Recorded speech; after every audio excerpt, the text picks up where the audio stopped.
Alright,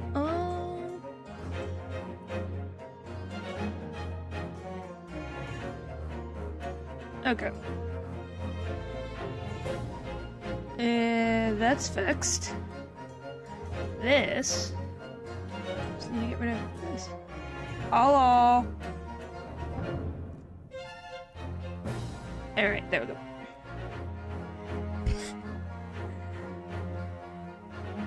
Now I see it on the freaking other side.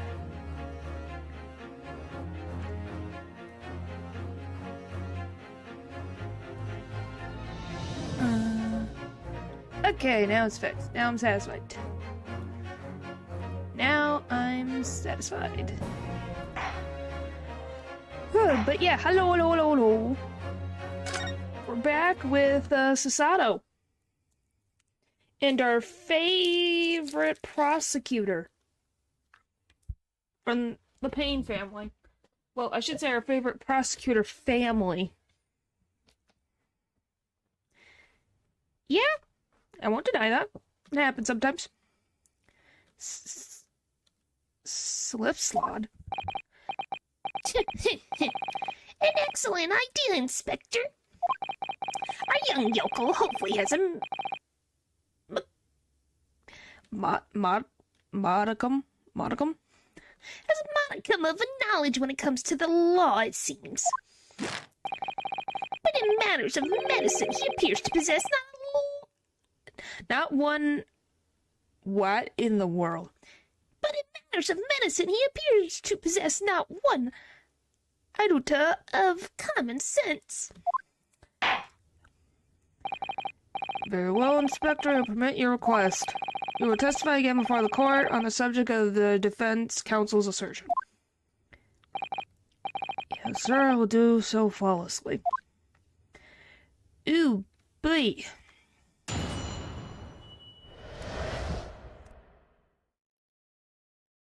Hello. Hello.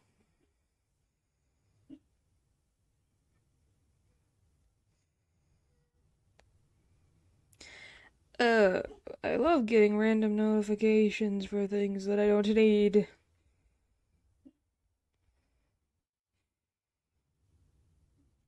Move that, put that there. But yeah, whoop, sorry. Alright. Forensic medicine primer? Pulling a blade from a wound without thinking could cause heavy bleeding.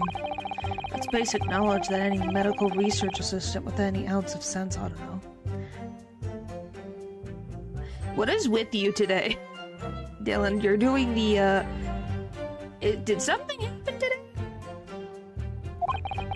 In other words, there's no good reason why the defendant would have tried to pull a knife from the victim. Let's not forget that the young student did have a motive for killing the victim. The man the victim murdered 9 months ago, Dr. Wilson, was the defendant's highly respected mentor.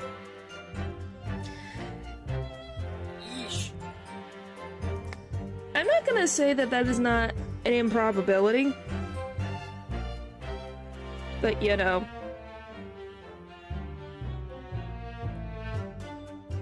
Da da da da da da da da da da.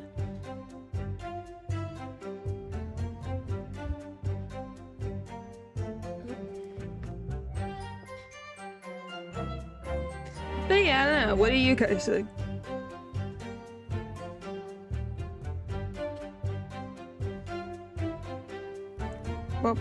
Sorry, getting things out of my way. Alright. By the way, he really should get medicine for this whatever coughing up blood that he keeps having for at least months now. Is this what you just... Is what you said... Is what you just said true, Inspector? Could pulling a knife from a wound really cause the wound to bleed heavily? I guess it depends on the wound.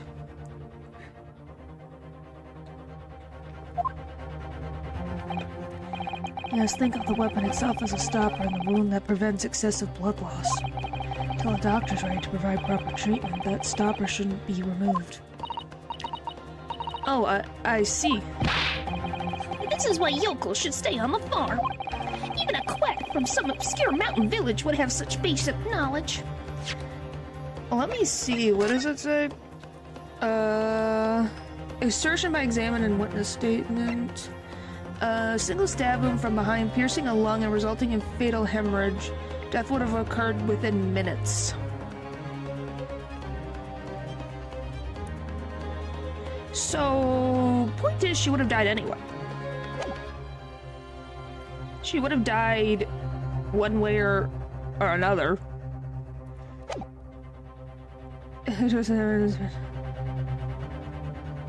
You have not slept, is what I could tell. And hopefully this... Well, you got Winston, golly. We have, the Payne family ancestor here to make you laugh. Anyone who's ever given someone a little poke with a knife and pulled it out again knows it. Oh, well, I've never stabbed anyone, you see, or pulled a blade out of a wound, so... Of course you haven't. I didn't bring you up to behave like a bandit. Father, is this true what you're telling me? What they're telling me? Yes, it's basic medical knowledge from medics. Ray would have been well aware of it.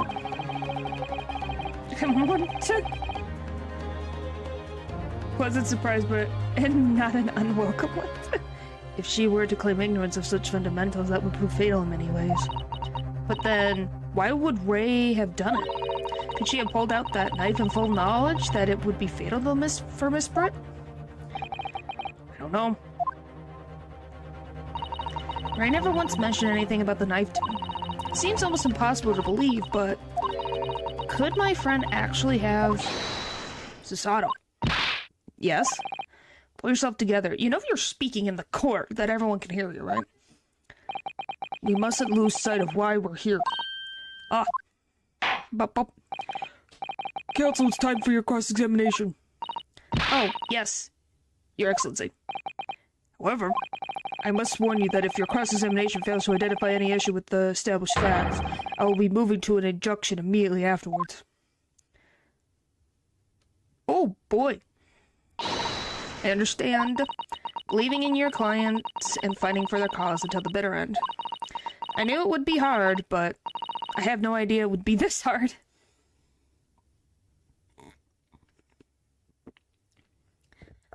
The joke is this is Susato. And she borrowed, Ryunosuke's clothes because women couldn't be defense attorneys back in this time period, so she's become Ryutaro. Ryunosuke. She's literally become the friend. She's literally become a quote-unquote cousin from the countryside. Please stop talking like that. Why are you... What is with you today in this... Did something happen for you to spell everything in this way and with the just... You must be tired. So we have 2 tired people in my chat? One without thinking could cause heavy bleeding.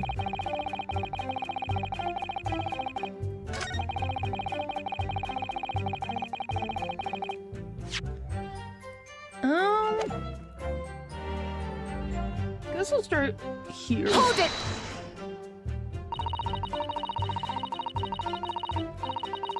All of a sudden, that's what you've decided?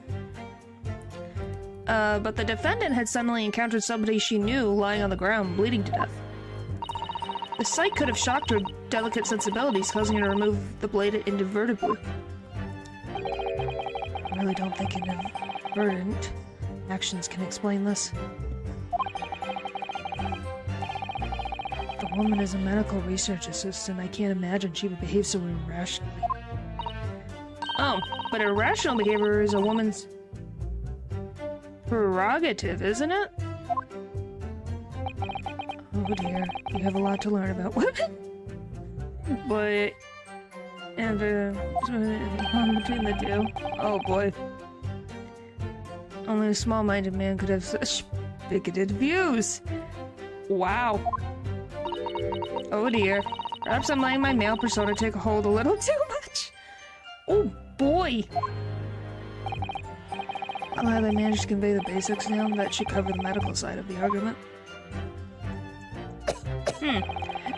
Apparently. We dove right into whatever friggin' deep end. I guess Sasato really just... What the frick happened? Does she just feel so free being under a disguise? You say doing it without thinking could be a problem. Does that mean that if you used due care and attention it would be alright?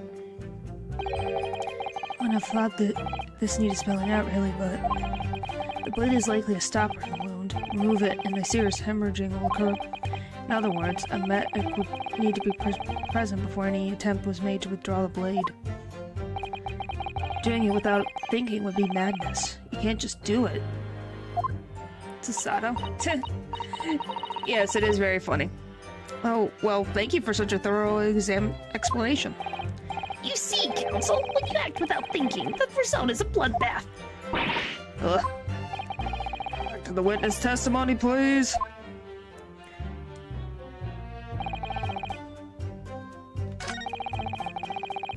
I'm thinking, I'm going to...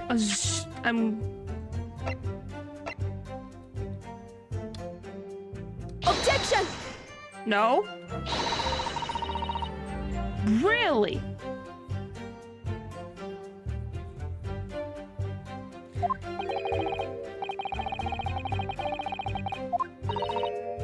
Oh boy.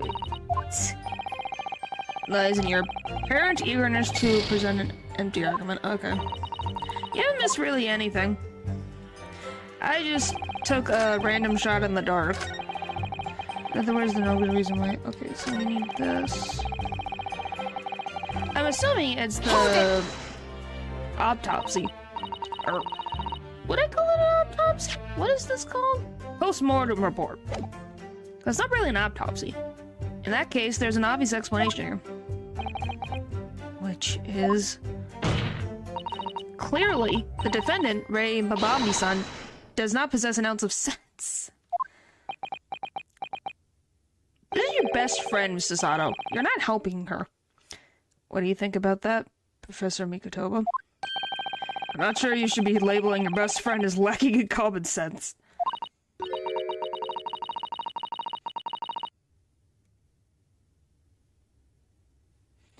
Oh, you mean, Achi? Yeah, but for him, it's quote-unquote his strength and what he's been, growing since, 6 months ago. To get revenge against Ryunosuke. Well, I thought it would be better than labeling her as a murderer. I don't know young people today. If that's friendship, I don't understand it. Careful, Counsel. Lack of common sense can be a very dangerous thing. Oh dear.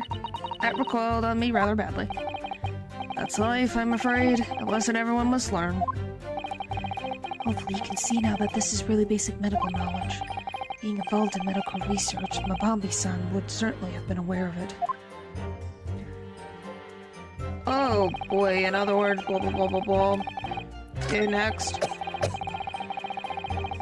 Hold it!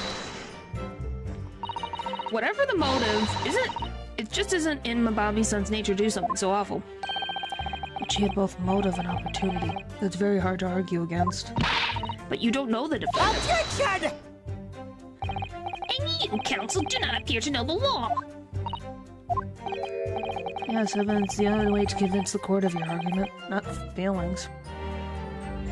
Oh, well, in this story, sometimes that's a little bit of not the truth. I can think of one character who swayed the court with her looks. No, I'm thinking of two women who swayed the court with their looks. So, the judge and prosecutors were very much moving on emotion. Yes, he is still alive and going. Because if you guys don't remember, we had a certain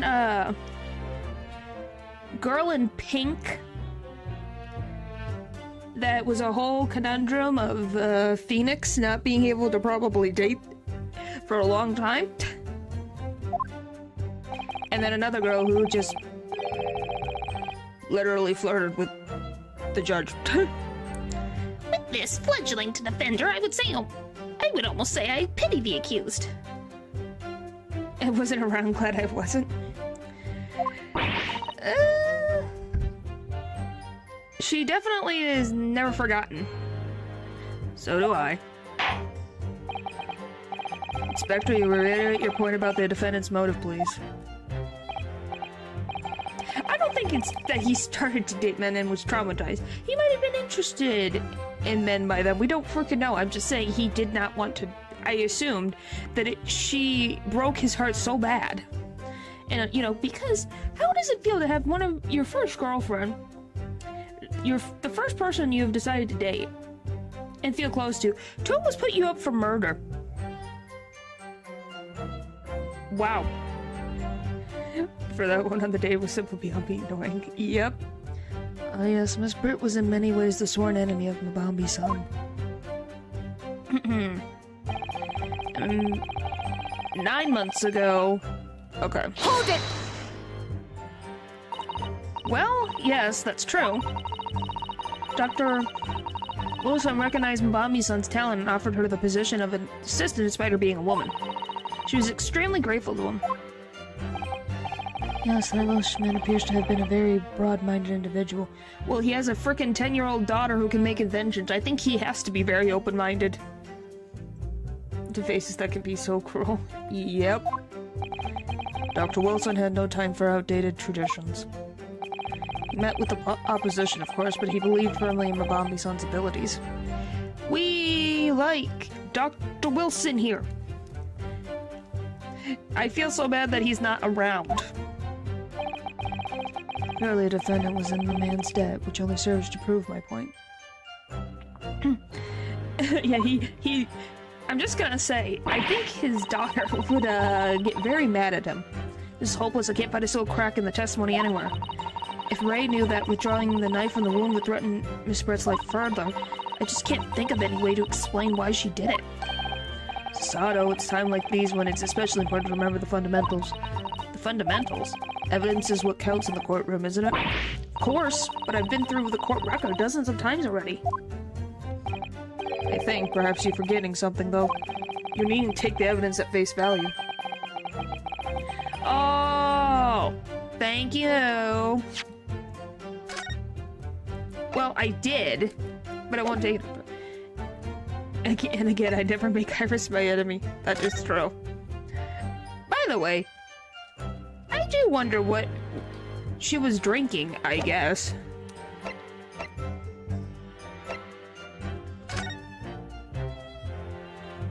There's the one cat.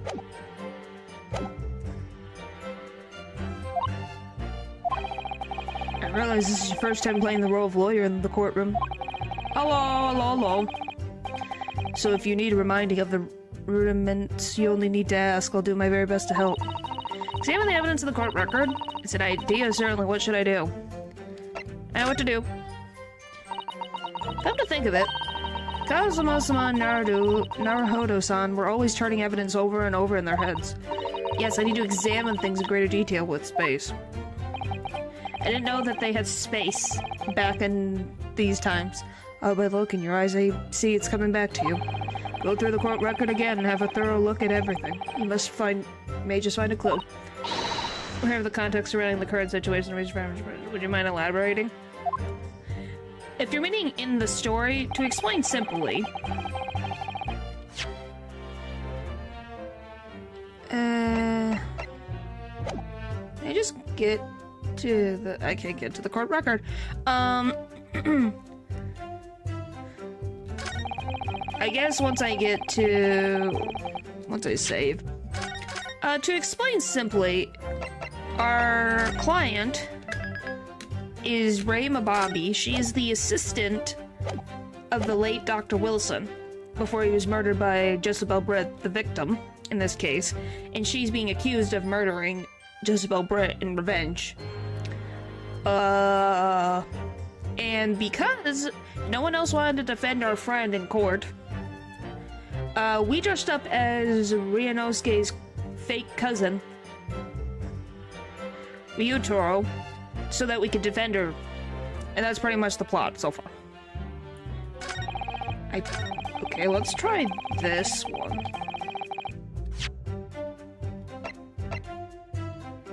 Objection! No. I know it's this. I know that it's the post-mortem report. I just need to figure out what stupid statement it is. No, not that. Objection! No? What the frick else am I What is it supposed to be? It says that she would have fled anyways!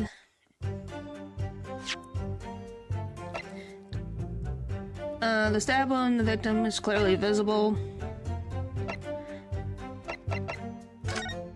Situations I was going to jump into. Yep. Around 2 p.m. Single deep stab wound from behind, piercing a lung and resulting in a fatal hemorrhage. Death would have occurred within minutes. That's what I've seen. So which stupid statement is this supposed to be? Did have a motive for the victim. The man was the defense highly respected. The man murdered 9 months ago. What the frick am I supposed to do? If it's not this, then what the frick is it supposed to be?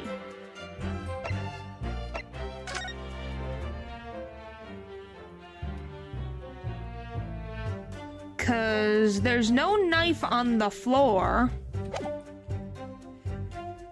And this is the only thing I can think of. Oh, I can finally look at the pen. Oh, you guys get to see it, and look, we get to see the outfit that she put on. Isn't that cool? If we take off the pen's lid,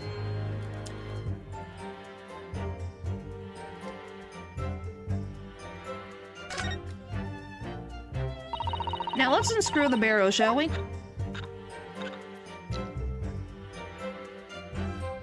There's no ink.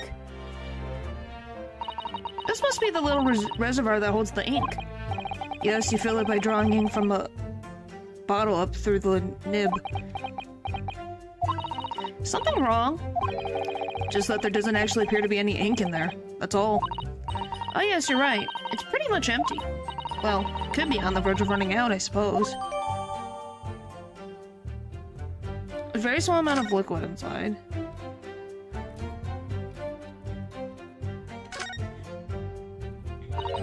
The RM initials are very clearly engraved here, and the fact that Miss Britter was clinging to this pen in her dying moments is very clearly a message, too.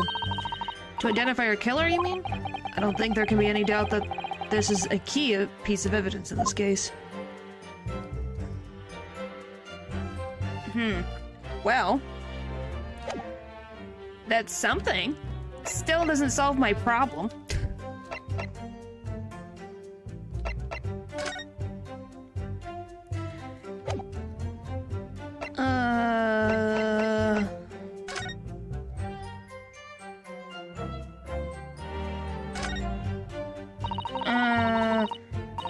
Ruckus, England, returnees, tell all. Is this the interview with you and Soseki-san, is it, father? Yeah, it is weird. Looks as though it was quite an exchangement. Yes, he became a little over-animated when he was talking about his time in England. The photographer managed to capture the moment his hand karate chopped on my neck. I do hope you weren't hurt.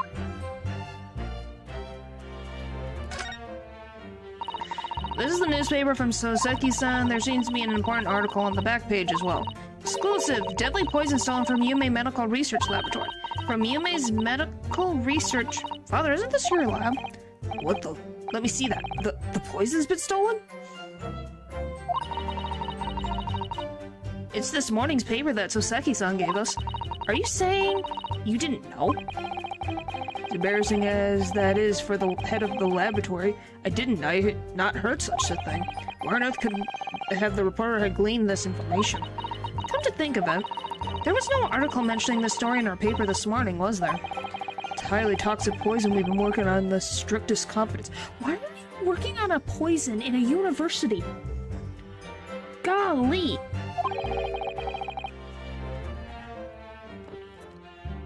And you put Ray in charge of the project. Great. Now another thing that they could say could have caused problems.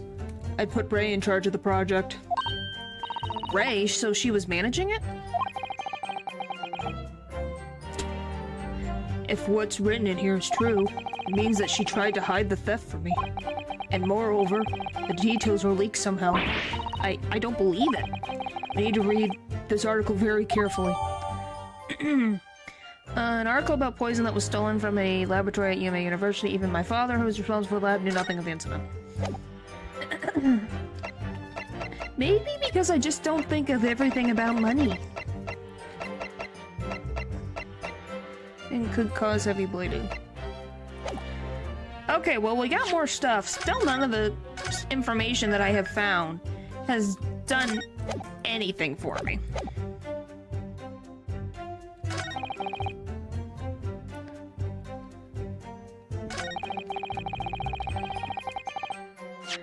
I still don't know what I'm looking for. Objection! Nope, the music doesn't stop. Oh my gosh. We'll just do hard work. Don't do evil. Everyone has seen what happened to Doofenshmirtz when that happens. And was this in it? Okay, blend of the words.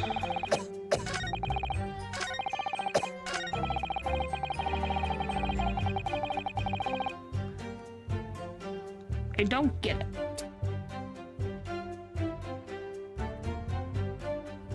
I do not get it. Did have a motive for killing the victim. The man murdered Evans was her respected mentor. Let me listen to what do you say here again? Think it could be a problem. And care would it be alright? Okay, the blade is like a stopper. It'd be madness, you can't do it.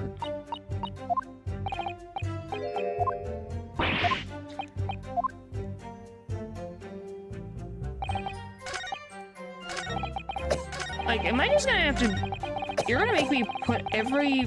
Fine. I'll present it to every statement. Objection! Just because. And then I'm just gonna have to go willy-nilly and go like, I don't freaking know. It's not like I can present a person. I don't get Objection! it. Brute force. Yes, because I don't get what they want. I'm like, oh, this post-mortem report talks about how she would have bled to death anyway, so what does it want? Yeah, pulling a blade from a wound without thinking can cause heavy bleeding. And this only says, and I've tried everything, but yeah, see, death would have occurred within minutes. And she already had a pierced lung.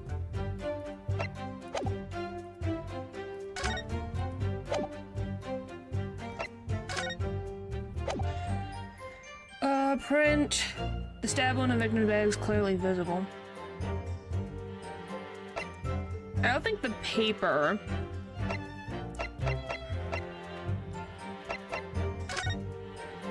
Like, unless there's something around in here that I just do not see. That's the basic knowledge. I see there's no reason why the victim would have tried to pull the knife out from the victim.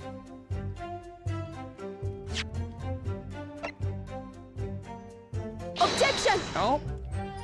Thought I tried. I love when I don't know what I'm looking at. It's so fun. The man murdered 9 months ago was the defendant's highly respected mentor.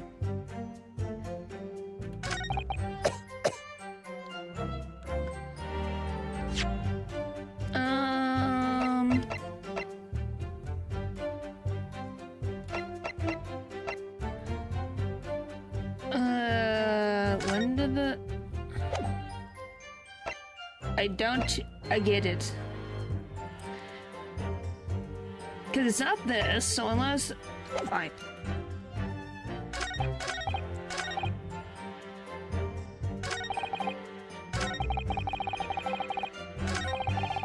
There was no good reason.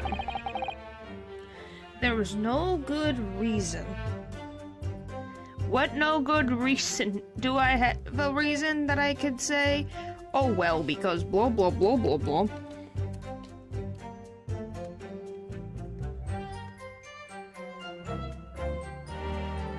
It's like, at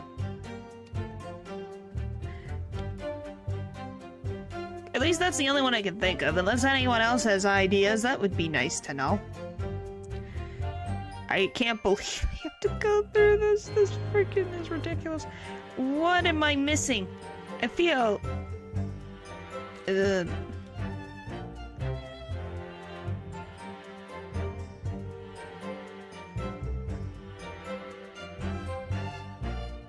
Huh? Died before the stab wound? Did it? Did she?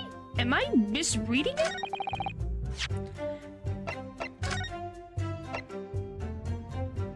Piercing lung resulted in a fatal hemorrhage. Death would have occurred within minutes. Extreme meiosis pupil constriction was observed in the victim in both eyes. It's fine. The only thing I'm looking at is apparently it is the third statement. Objection! And it's this. And now I'm gonna put this away because I don't want any more spoilers. Because I just did not understand. That's all I'm gonna say. No, there is a possibility. One very good reason why the defendant might have decided to withdraw the knife from the victim's wound. What? Huh. The yokel not only had a poor grasp of the law, but is also a poor loser. Tell us then, what possibility do you think you've identified? It's here, in this newspaper article. An article about a deadly poison having been stolen from a laboratory at the Imperial unit. Objection! The victim perished from a stab wound. Poison has no relevance in this case.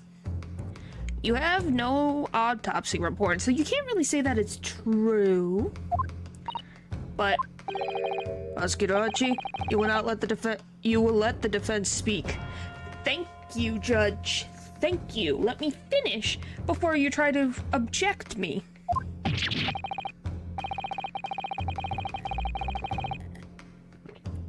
They did now, yeah. Well, the way that it sounds is that it just feels like they didn't do really... It's a post-mortem report. It doesn't sound... But, I don't know. But a newspaper article, the court cannot rely on the kind of hearsay those wretched publications carry. Counsel for the defense? I am going to need some tangible basis for your claim. You will indicate the court precisely what part of the newspaper article mention affirms your assertion. Your Excellency. Yes, of course. Thank you. Ray would have never done something to further endanger Miss Britt's life without just cause. The reason why the defendant pulled the knife from the victim's body is explained in the article where it says... I guess it's death in tiny quantities. The article reveals the following property about the poison in question. Which, by the way, would it be ironic that Jezebel Britt died from poison when the person she killed 9 months earlier also died by poison? When the toxin enters the body on a knife laced with poison, it rapidly absorbs and causes death in... Wait up! Let me look at this. Wow. Yeah, it's very ironic. Does this say specifically a knife? Via the mouth or via a wound from a laced blade. Wow. Okay. So it's right there the entire time. Okay. Are you suggesting? If the knife used to attack Miss Britt was laced with this very poison, it would explain why the defendant, Mababi-san, would have withdrawn the blade as soon as possible. Yes, the truth is, it was an attempt to stop the poison from entering the victim's body. What? Yes, we do love some beautiful irony. It's beautiful. This is completely and utterly nonsense. Not at all.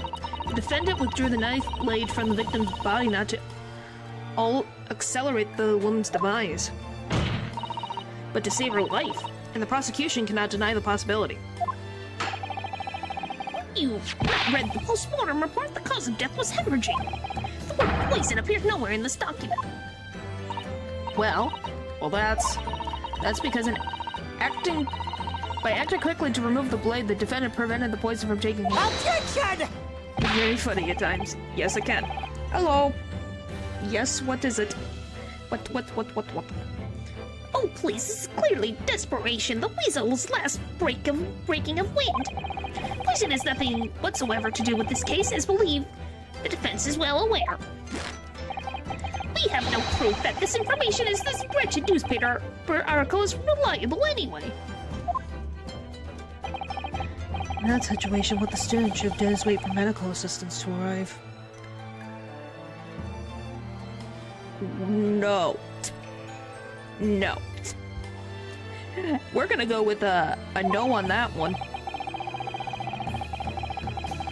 But instead, you claim she suspected poisoning and took the potentially lethal decision to remove the blade.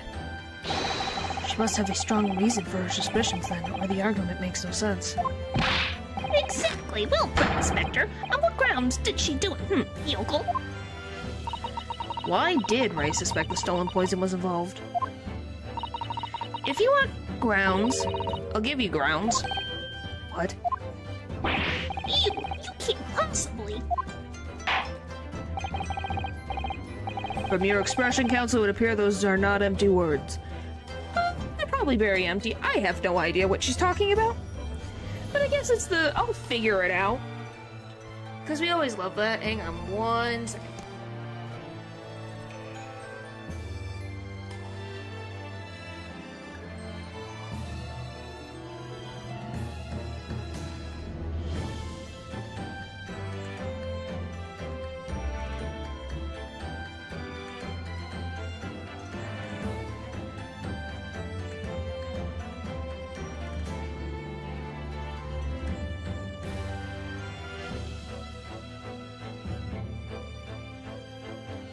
Yeah, that's how all the first cases in Ace Attorney go, is make it up as you go, and go, well, we have nothing else, left to know but what we have. But naturally, as you stand in this courtroom as a lawyer, you must be aware that words alone, empty or not, are of no value in our modern justice system. A court demands evidence. Yes, Your Excellency, I'm well aware of that. I've seen it many times, from my place at his side in the Old Bailey.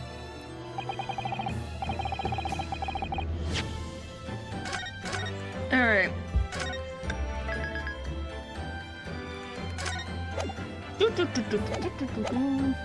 Alright, in that case, Counsel, you present the proof to the court now. What evidence demonstrates a clear link between this case and the poison in the newspaper article? What evidence demonstrates a clear link between this case and the poison? Is this when I present the post-mortem report? Let me read this thing. Following a lecture at Yume Soseki Natsume on the 11th of August, it's come to light that a very disturbing incident took place. A deadly poison has been secretly developed in the university's forensic science laboratory was stolen. Even the smallest amount entering the body, either via the mouth or via a wound from a poison-laced blade, would prove fatal in minutes. Current methods cannot be detect the new developed chemical. Every university would have to be consulted. Yes, so many walls. Onset of symptoms occur in minutes, starting with impaired breathing and ending with acute concentration of the pupils prior to death. Such symptoms would be suggestive of this toxin. It's apparently an entirely new synthesis of alkaloids and rumored to have been commissioned by the military. Oh, well, that explains everything. It's the military. Take that! Now I can use my post-mortem report. I would ask the court to refer to the notes section of the postmortem report, which reads, extreme meiosis, pupil constriction was observed in the victim. Clearly, being a yokel with no knowledge of forensic science, I have no idea, so please do tell me. Presumably, the fact that this condition of the victim was noted in the postmortem report means that it's an unusual symptom of death. Yeah, what's that, Mr. Payne? Well,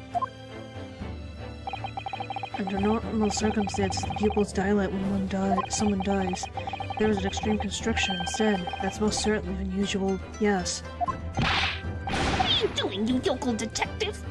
Wow, you changed so quickly.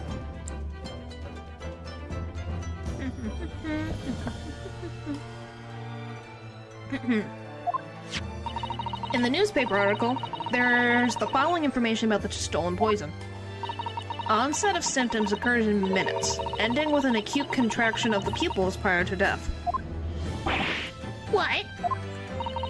If the defendant, upon seeing the victim stabbed in the back, happened to notice that the pupils of Miss Britt's eyes had constricted so severely, this is a medical research assistant, she would have suspected poison immediately, without doubt.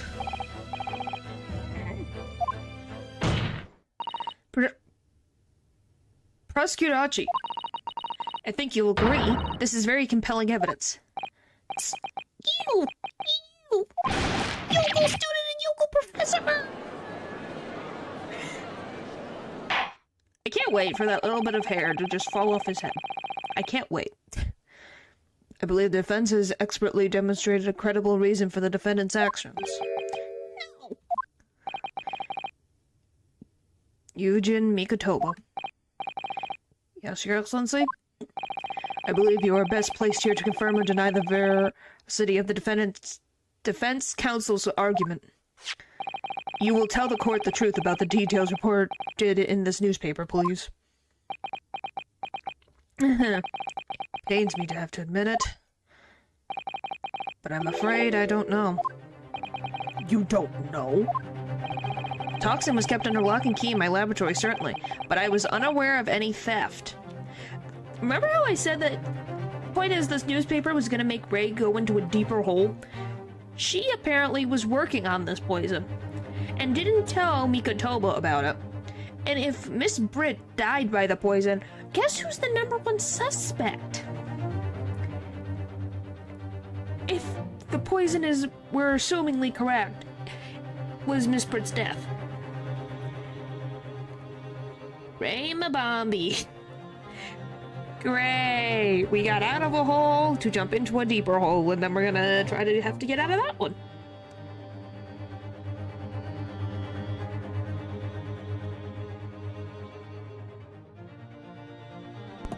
Alright.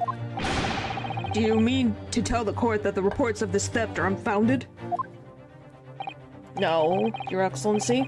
But returning to the laboratory to investigate myself, I wouldn't say. I do wonder. If Ray's not the one who told the newspaper, this is assuming, who the frick said this about? Was it another medical student? Listen to the bumbling academic. Yes. But I still think my point of being stuck in a hole and getting into a bigger hole is still the same meaning. But yes.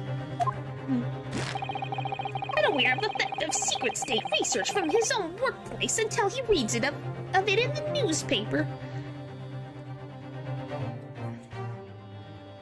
I don't really think you have much to talk. Oh, true. Golly. I take full responsibility for the incompetence of my supervision.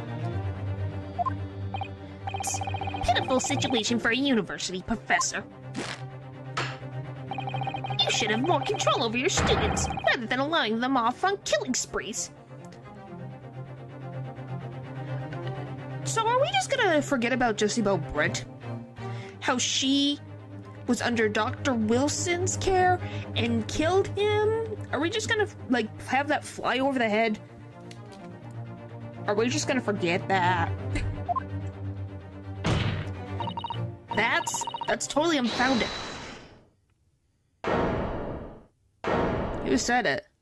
Is it Ray? Yep, it's Ray. None of this is Professor Mikatoba's fault. It's all my fault. Ray? Mabami-san, you stand accused here. Outbursts like this will not be tolerated. But it was me. I was the one who noticed that the poison we were developing had been stolen that day. What? So you knew? I'd been placed in charge of overseeing the project. It was the day that the professor and Sasaki-san were interviewing together for the newspaper. That's when I noticed that some of the poison was missing. Just a tiny amount it is. Oh, and a tiny amount. Yeah, this isn't the type of thing you should just say in court. Yeah. By the way, do you love Sasaki over here? Look at his face. What the frick? He's sweating so bad. Why didn't you let me know immediately? I was scared. The whole project was supposed to be confidential, but some of the toxin had somehow been taken. So, I decided I'd try to get it back before anyone else found out. Because I had a very good idea who the thief was. The thief? You don't mean... Yes, of course. It was the dainty English woman. Of course. The one who caused the death of someone with poison. Wanted more poison. Jolly great. Miss Jezebel Britt? That's why I decided to join the little group of people going to the seaside. Inside the beach hut, I confronted Miss Britt. She just sat on a stool at the back of the hut, smiling sweetly at me as if she knew she was untouchable. I know it was you who stole the poison. Well, now, whatever do you mean? And then she suddenly got to her feet before falling to her knees in front of me and then collapsing on the floor.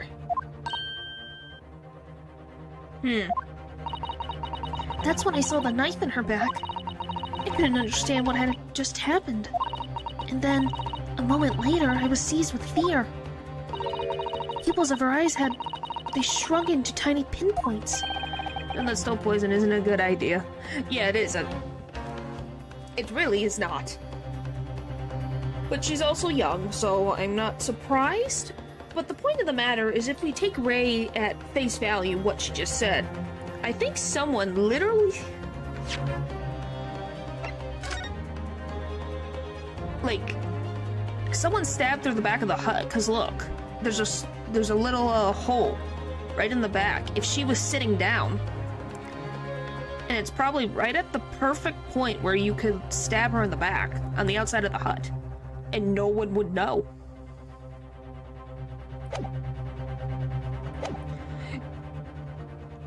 Well, yeah, unless you have the means to be able to protect yourself, which she probably did not.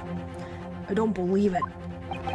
In other words, you realize the victim was suffering the effects of the stolen poison. My mind started racing. I hadn't seen anything past Miss Britt's lips whilst I'd been with her,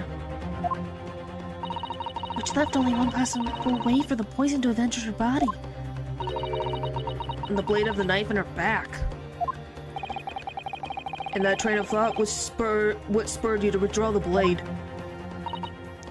Yes, if the amount that had entered her bloodstream was small enough, she might still have a chance. That's what I hoped. Really, I'm so sorry for staying silent all this time.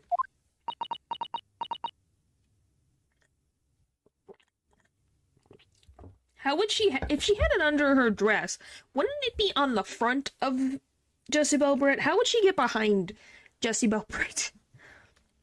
And wouldn't someone have said something if they heard a weapon loud noise?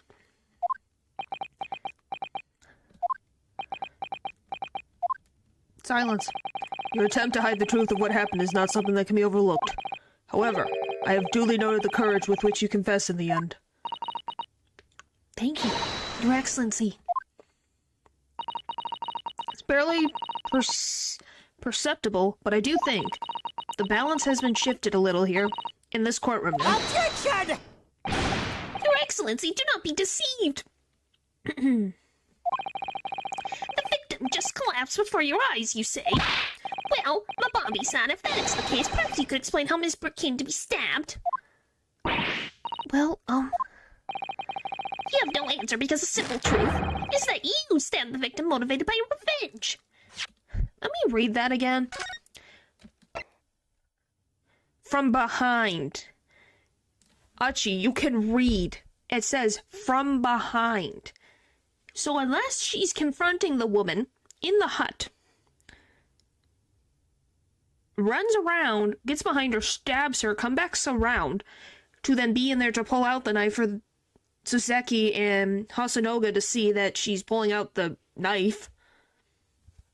Oh, you were making... Okay, I was making... I was so confused, but yes. Yeah, the very big irony of the whole thing. Objection! But yeah, it's like, golly, can he read?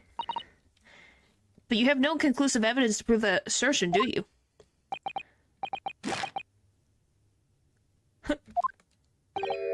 Uh-oh. I have evidence, and it's very much conclusive. Well, then why didn't you show me before, man? What is this prosecution counsel up to? It was brief, but he hesitated for a moment there. I'm almost sure of it. You will produce the aforementioned evidence at once, Prosecutor Archie. Perhaps some praises due, young yokel student. I had imagined there would be no need for me to submit this evidence. But you brought this on yourself. Oh wow, so she literally had a bathing suit on.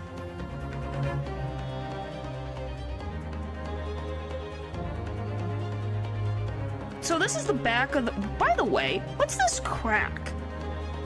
Why is this broken? We still haven't seen her frickin' eyeballs. You frickin' mother trucker. You can't... She's already dead and we still can't see what her eyes look like. What the... Could a more damning shot exist? The cruelty in the air on the beach is almost palpable. By the way, who the frick was looking through the woman's changing room through a peephole and took this picture? Are we just going to not talk about that? This evidence, more than any other, reveals the true extent of the accuser's murderous nature. It's like, that would hide my face too. Yeah, and it's a picture from behind. So it's like, they were looking through, like I said, if you look at this, there is a slight cut in the bamboo. You know, she would have been stabbed from? You know, yeah, that's the thing, isn't it funny? Where it's like, what do you... Like, did you not question why someone was looking through this thing? Like, there would be many questions. For it shows the precise moment that Mababi-san plunged her dagger into the victim's back.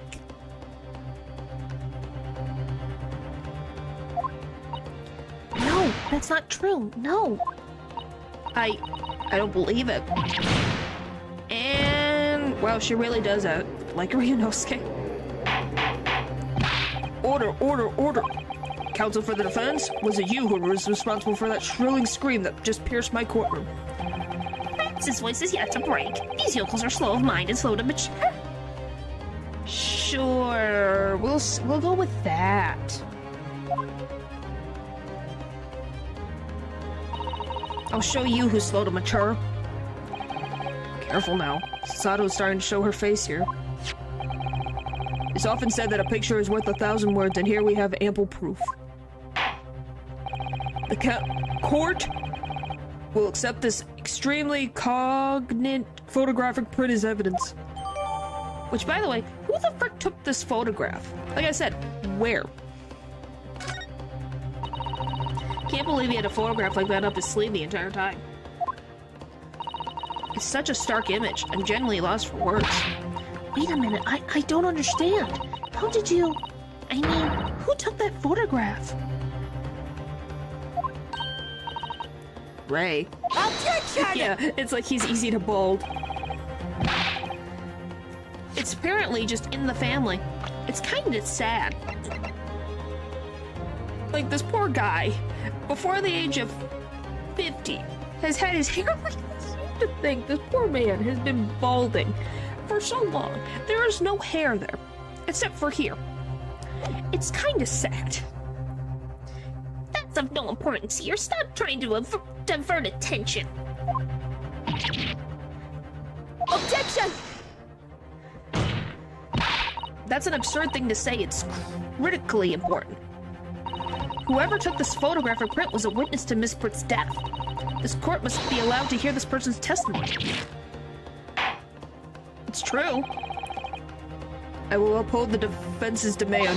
The prosecution will reveal the identity of the person responsible for taking this photograph at once. What did you expect? You put it out there. You have to tell us who it is. Well, I'm afraid I can't do that. Pardon? You see, this print arrived at the Imperial Police Bureau headquarters by express post yesterday. But there was nothing to indicate the sender's name or address. The provenance of this print is unknown. So then why'd you bring it to court? You have no idea where it came from. And you just thought, oh, well, let me just add this to my evidence and not try to investigate further. And just put it in there for my case. It's like, What? I know that Phoenix has had some interesting pieces of evidence, but at least they were brought in by actual officers.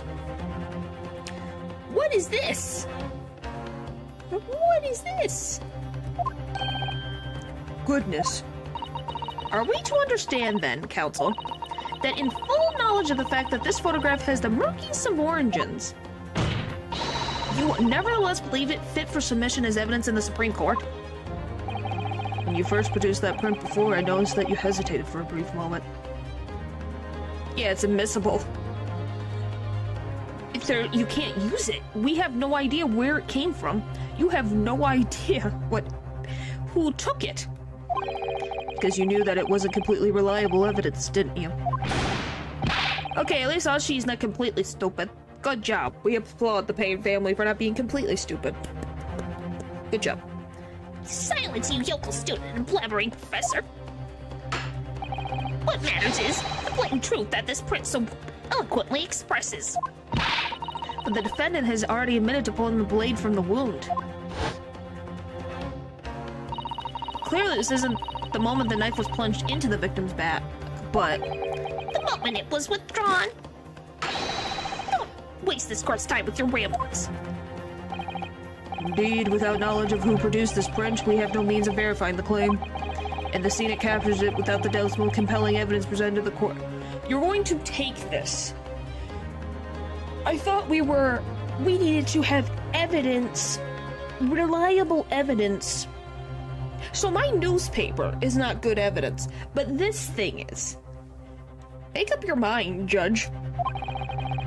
If the defense is unable to shed any further light on the matter, I believe the conclusion is clear. Oh no. Sato. This is the time for you to fight. If what you've established so far is true, then there can be no doubt. This photograph shows the moment that Ray withdrew the blade from the victim. Yes, we just need to prove that somehow. You'll have plenty of time to rue your defeat on the slow train back to the provinces. And to rue the day you came up against Takasuchi Achi in the court of law. If I can't determine who took this photograph, then the trial's going to come to an end. There must be a clue somewhere. There must be some way of working out who took it. Well, counsel?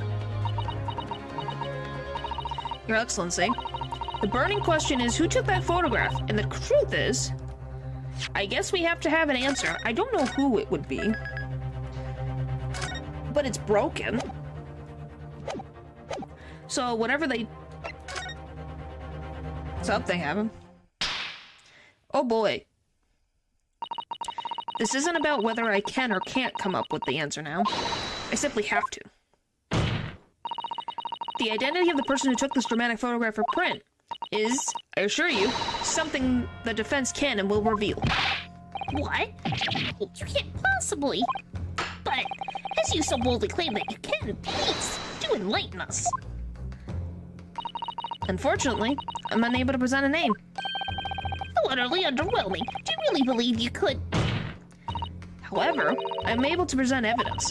The defense has a piece of evidence that reveals important details about the photographer's identity. What? Very well then, counsel. Present your proof to the court. Which piece of evidence do you claim reveals something about the identity of the mystery photographer?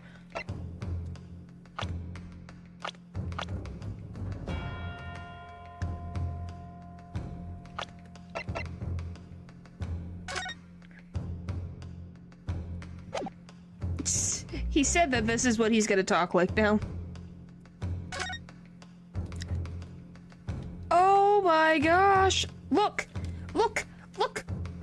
Look! Whoever did the interview has the broken lens. Right here. The photograph is the same broken lens as this seat. Exact same position. Take that! What is that? The newspaper again? Reckless England returnee tells all. It's not the headline that's relevant here, Your Excellency. It's the photograph. If you look at it closely, you'll notice that there are some white lines on the right-hand side.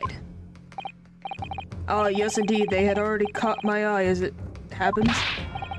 What of it? A shadow of some kind, presumably, from the branches of a tree or the like. Inside a building?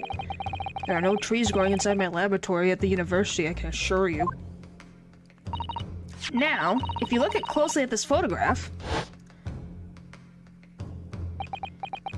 it's got the same crack on the side of the screen. Good gracious! Yes, exactly the same pattern of lines is present on this photograph too. Objection! Well, that tells us nothing. Ha! Yes, it's a shadow of some kind, definitely from the branches of a tree. Inside of a hut. There wouldn't be any trees growing inside a hut at the beach, Counsel. What's quite remarkable about it is the two patterns are absolutely identical. How could such an extraordinary similarity have transpired? The camera's broken. The curious matching pattern that appears on both photograph and prints is a result of a camera defect.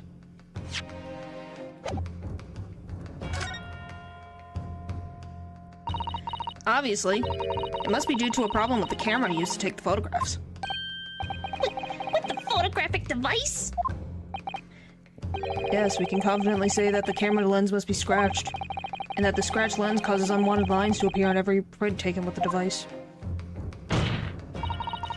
In short, the two photographs under consideration here were taken with the same camera. But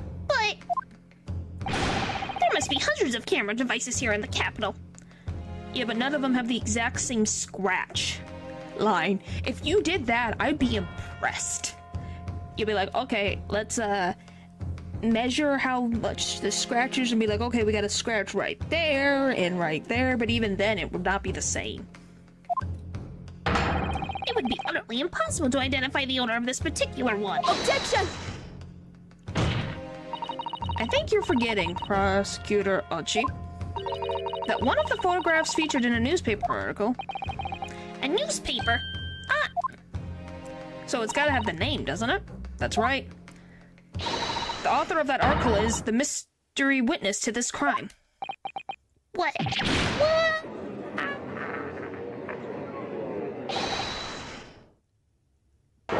My name? What the frick was that?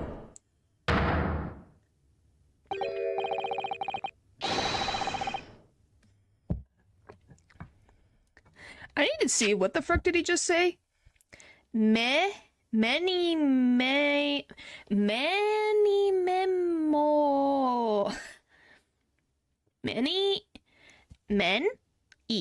Memo. I see why you were called a ruckus England returnee. What are you yelling about? You've already testified. I'm guessing that's the name of the person? It's Mento, I tell you, Mento. Mo. Soseki-san? What was that? Did you say... Memo? Ever since I returned to Japan, a reporter from the Shuyu News had been Oh, is it the guy from last time that was taking his photograph during his statement? I completely forgot about him.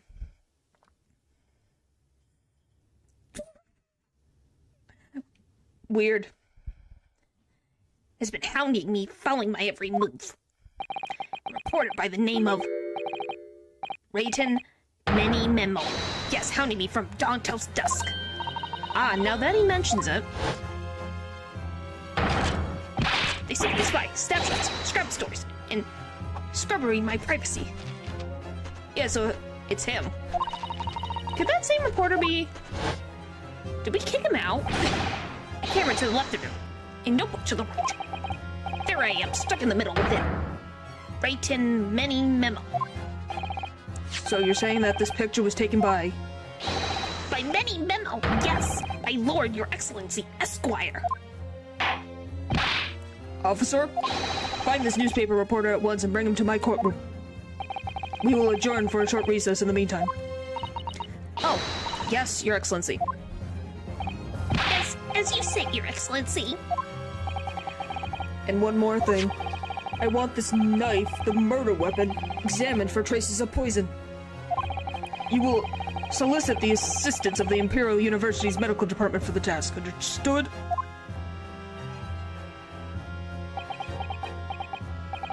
Meh. Memo.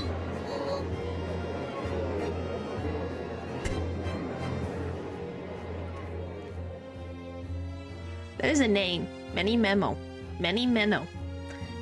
Rayton Memo. Imprisoning as a people.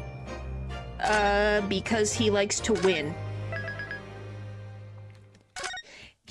The Payne family more cares about winning, being right, than actual justice. Yeah, to be continued. Right now. 13th of August, 10:41 a.m. Supreme Court of Judicial Defendants, Antechamber 3. I'm so sorry, Sasato. I should have told you about the toxin. Ray.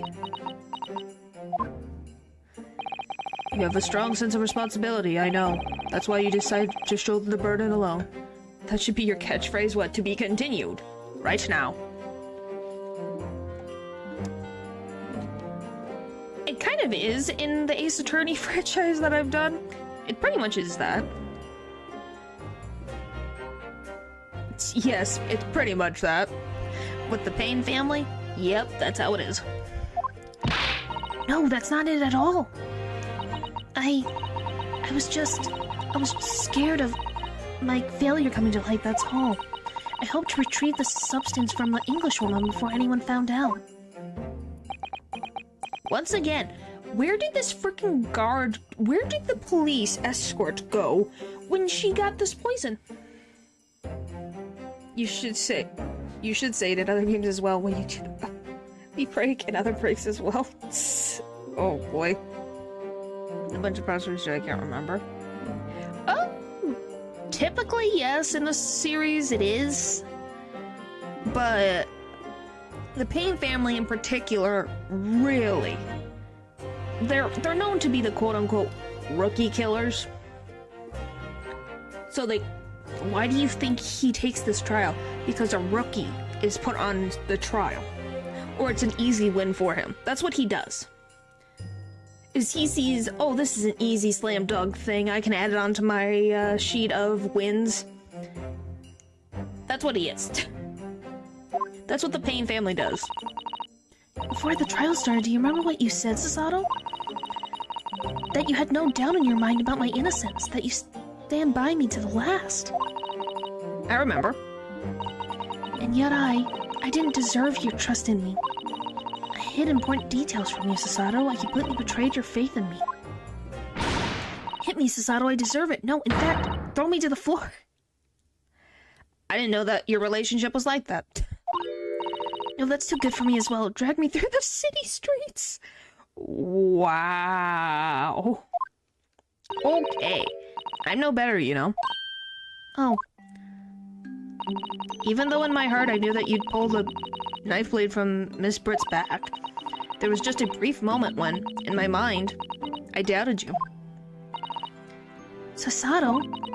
I'm sorry, after I stood there and promised you that I'd stand by you and always be by your side. I betrayed your faith in me, too. And as such, I failed you as a lawyer. Oh, no. I think this situation has taught both of you a valuable lesson. Placing your unbridled faith in another is no easy task. Throwing her. Yeah, we know she has flipped Ryunosuke at least 3 times. Minimum. It might be more.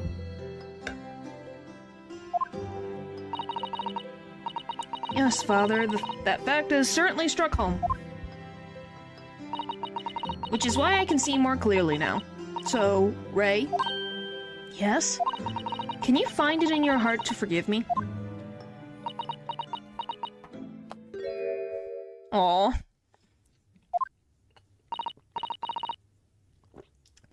Oh, Sasato. You know you'll always be a gallant, dashing lawyer in my eyes now. Aw. Oh, Ray. Very cute. Very cute. I was so scared, you know, when it happened. I didn't know what was going on. The Englishwoman was sitting at the back of the hut, listening to what I was saying. I know it was you who stole the poison. Well, now, whatever do you mean? And then a moment later, She suddenly got to her feet, before collapsing on the floor in front of me, with a knife in her back. I love just the heart, because I'm just gonna say, the way they say it is like, they're good friends, so it could be just like freaking Phoenix and Miles, even though I call him Edgeworth all the time. I think everyone calls him Edgeworth. We never really call him Miles. Very weird that we all call Miles Edgeworth by his last name, and then call Phoenix by his first name. Interesting. It all happened right before my eyes. And you were the only people in the hut at the time? That's right. Just Miss Britt and myself. There was no one else. So I just don't understand how she could possibly have been stabbed like that. Great mystery indeed. I still can't believe it happened. That's why I just couldn't bring myself to speak up. It'll be alright. However it happened, whatever really went on by the sea that day, I promise you that I'm going to prove everything you said you saw is true. Nothing wrong with that. I just don't know why. A lot of people call him Edgeworth. A lot of people call him Edgeworth. I do.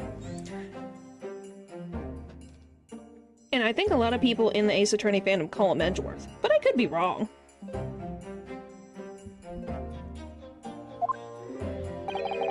Spoken like a true Mikatoba. Now, I think we should discuss what's coming up in the trial, don't you? We don't have much time. We must make sure we have our facts in order. Yes, I expect the poison is going to come up under close scrutiny in the upcoming proceedings. The police should hopefully have identified it on the blade by now. The trouble is, it's a completely new laboratory-synthesized blend of alkaloids. The police won't have any ways of testing for it. Oh, I see. Yes, without this chemical reagent, it's impossible to detect the toxin. Then did you tell the judge that? Chemical reagent? I sent a colleague of mine off with some earlier to deliver to the police headquarters. Okay, thank you. I was gonna be like, you know, help the police out here. It helps our case. If it is found on there, please. I think perhaps you should have some as well, though, just in case. The chemical reagent has been entered into the court record. Special indicator solution for a new poison under development by my father's team. It's been created in strict secrecy and exists only in my father's laboratory.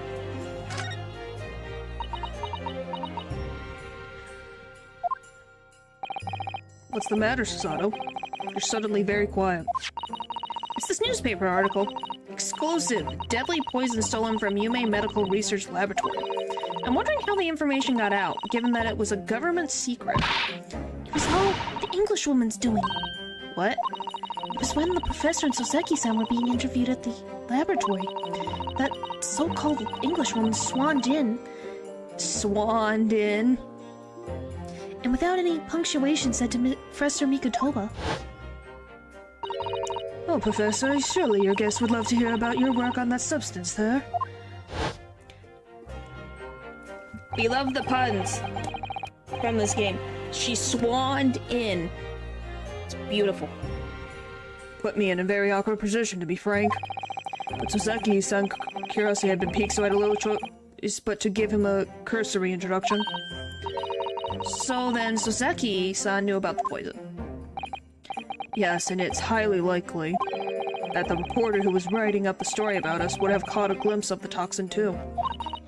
This Many Memo-san. By the way, did that reporter join you all when you went to the beach? Oh, no, I don't remember the reporter being there. Well, apparently Soseki said that this guy followed him all over the place, so he probably wasn't far behind. Indeed, he shouldn't have been. I very much doubt anyone would have wanted him there. Oh? A known criminal has been given permission by the authorities to bathe by the seaside. Soseki-san pointed out that inviting a reporter might be problematic, so the man was sent back to his office. Yet he obviously didn't go back. He secretly followed the party to the beach and took this very candid photograph. And then presumably he posted it anonymously to the police.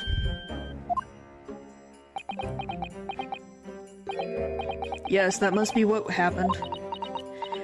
And once again, he's looking into a woman's changing hut, through a hole in the back, and took a photograph. Are we not going to mention the weirdness of this? Counsel? We have just heard that the new witness is now ready to testify. The trial is about to resume. Please proceed into the courtroom at once. Yeah, it is. It is disgusting. But no one has said anything. Are we all just gonna ignore this?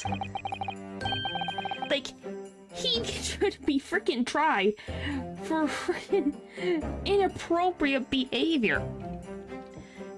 Defense attorney Ryutaro Naruto. Yes? Maria's put her faith in me now and told me everything. So I can't let her down. I have to prove that what she said, what she's telling the court is true. I have to prove what really happened that day. Murder trial at hand? Yeah, so they're caring about, like, you know, obviously a murder happened, but I'm just gonna say, they really should not ignore this. 13th of August, 11:30 a.m., Supreme Court of Judiciary, Courtroom 1. I hereby call this court to order as we reconvene to continue the trial of Ray Mabalbi. Prosecutor Archie, have you summoned the new witness? Before I address the question, Your Excellency, I have some very important news to share. I don't like that smile. Oh? What news? And why does he look so happy about it? Yeah, if that's the excuse he used, if he heard that, he could have been like the other two men who went to the front door to the changing room to, you know, see what was going on because they heard a scream. I'm not mad at Hosonoga and Soseki for checking because they heard a scream. And they went through the front door. What do you mean? During the recess, with the collaboration of Professor Mikotoba's laboratory at Yume University, the police re-examined the knife that was used to end Miss Jessie Bell Bright's life. Excellent. I admire rapid handling of the matter. Oh, too kind, Your Excellency, too kind. I was merely carrying out your instructions, of course. I had the regiment delivered to the police headquarters by the rickshaw, so it'd be there in good time. But judging by the man's swagger, I figure we need to brace ourselves for the inevitable. I am not old. Once again, if you call me old, you have to call yourself old. So, yeah. And counsel, what were the results? This dagger, which was so crudely used to end the life of the victim. There's no trace of poison anywhere along its blade. Yeah, that's better. What? Are you sure about that? I would stake the reputation of the police on it. Very interesting. So the poison wasn't on... I think it was in the pen, but then I think, how the heck did she get a hold of... Wait. Hag. I am not a hag. Now that I think about it, yeah, the initials... RM. Fit the photographer, too. Yeah, he is very... Well, this is a Payne ancestor. It's not exactly Payne, but it is Payne. It's pretty much Payne. And the wine, I was thinking... Well, the pen is from the guy. And open it. Blah, blah, blah, blah, blah, blah, blah. And then open it again. So this is from the guy, and the thing is empty. And she held it in her hand, so I wonder... what happened there, I guess. Somehow this poison got into her body. Armed with the regiment, the test is extremely simple. They couldn't have made a mistake. Small knife from the scene of the crime that was found at the victim's back. No traces of poison was found on the blade. In short, the accused's feeble excuse earlier has been utterly destroyed. Well, it's not like Ray had the frickin' solvent with her. Regent with her. Now the prosecution is ready to call the new witness. The newspaper reporter who managed to capture a photograph of the critical moment. Good. Yeah, but with that much ink, she had to have gone through a lot of frickin' ink for that, you know. Very well, officer, bring in the witness. No trace of poison on the knife. But if that's really the case... how could the toxin have entered the victim's body? That is the question. That is the question.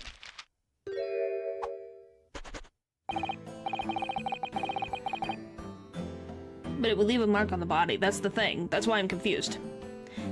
Witness, please state your name and occupation for the court. By the way, look at his hand. It's got ink splatter on it. Which is weird that it's on the far outside of his hand, and it's not on the inside. So it's from that pen. Because how the frick do you get a pen mark? Ink smudge all the way on this side of your face. By the way, why does he have two pencils? What do I want to voice this guy? Write in many memo of the Shuyu News. I'm what people like to call a journal. How about this? Let me think. Write in many memo of Shuyu News. I'm what people like to call a journal.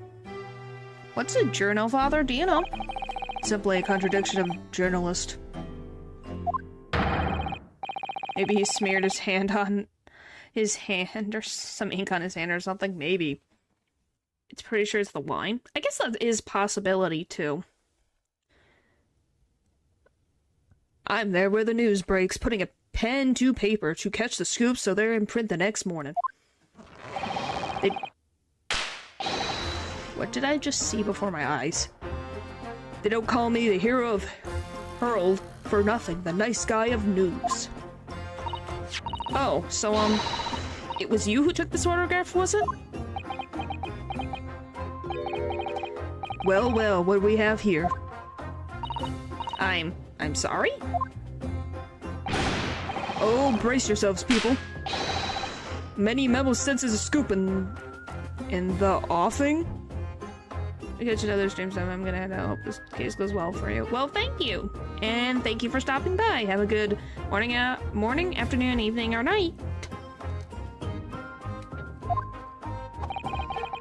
Female student up to foul play defended by curiously handsome young lawyer in Supreme Court. The readers will lap this up. We'll set it above the fold at 72 point in the 5-leg format for the morning edition. My gosh, he's all over the place, huh? Can you even have a freaking camera in court?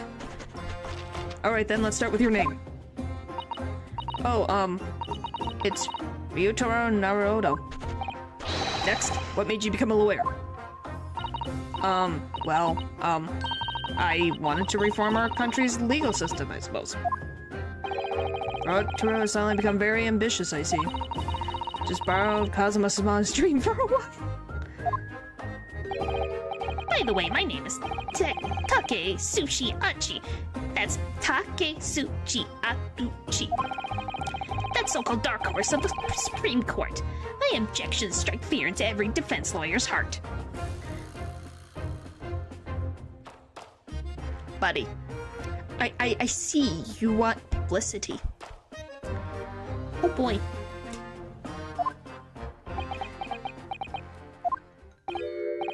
No, the readers won't buy that. What? Okay, now that was just a little mean. And that's something to be proud of. Yeah, I don't know. It's the Payne family. The Payne family is proud of a lot of weird things. Well, that one weird thing. Witness? Yes. What this court demands to know is whether or not you were responsible for taking of this picture. It was delivered anonymously to the Imperial Police Bureau only yesterday. Because it's a thing. I don't know, maybe he thinks it does it better. Writes it better. Who knows? I'm not going to try to figure out the mind of the crazy man. Yeah, I wouldn't be a journal if I didn't click quick when presented with a scoop like that, now would I? Sometimes stories call out to me, sometimes I have to chase them down, but either way, you've got to be fast. Fast legs to run with, and fast hand to write with. It's not good if you don't note it down, I always say. That's what I call my many-mennoism.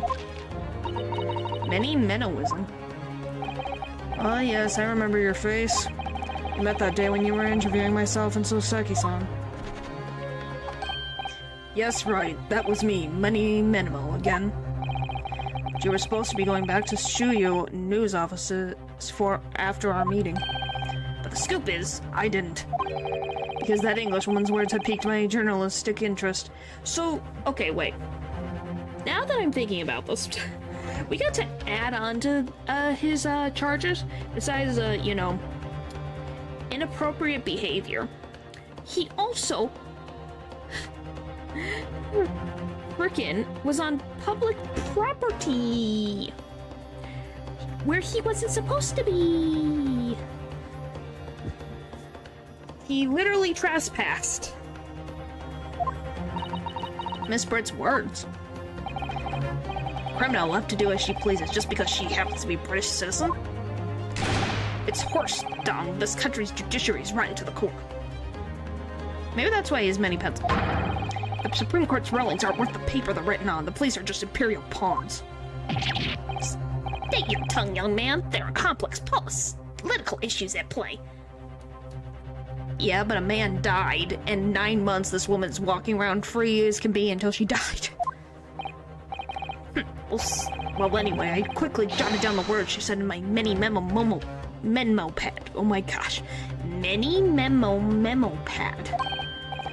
Are you ready? I'll read it out. It's all here. Ready? Here he goes. I should like to go with everyone to see your country's coast. Serious criminal going on some junket? These people need to know about this. That's why I decided to sneak after them. To get the woman's story so I could hammer her in the press. But if we assume it's him. I know he doesn't like her and doesn't think the judicial system is right with letting her go free. But what made him lead to murder if he is the one who's, I'm assuming, that did this? Do you mean to say that you did indeed witness it firsthand?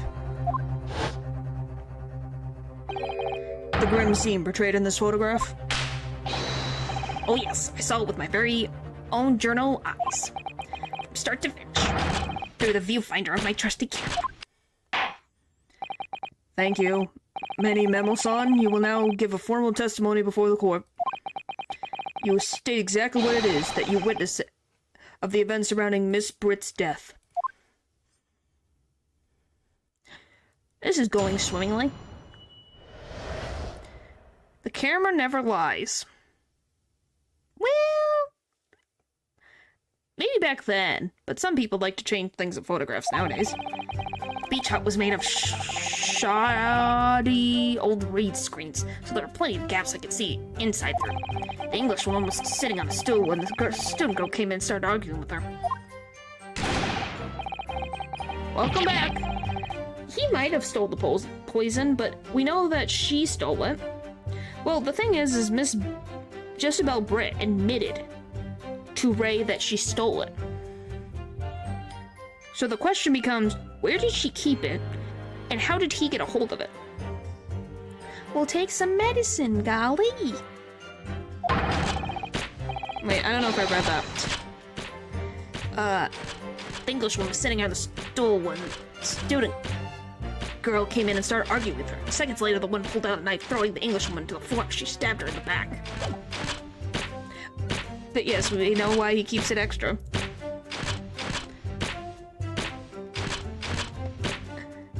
My smoldering journal spirits burst into flame. As quickly as a flash, I whipped out my camera ready to click. I pulled apart the rough weave of one of the screens and poked the lens through for the perfect shot.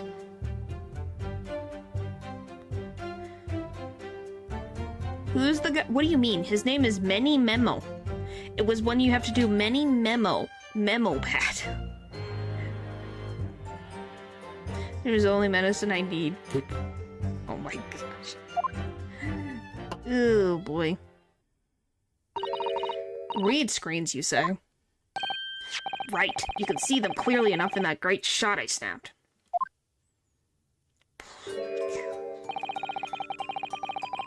The hut walls were just screens made of coarsely woven reeds. Yes, it allows the breeze to pass through them and bring some relief from the summer heat. And it was a breeze for me to poke my camera through and see the whole thing hotting up. Once again, are we not going to talk about this? You have to ask Dylan yourself. He said he just decided to. So if you want to change that up, that would be greatly appreciated. And knowing for the time being the appalling invasion of privacy involved, thank you for finally establishing this. Did you witness everything that happened from the moment the defendant entered the hut? Oh yes, I saw it. I saw the whole thing from start to finish. And you say that you took the photograph through a gap in one of the screens? Luckily for me, they were pretty shoddily woven.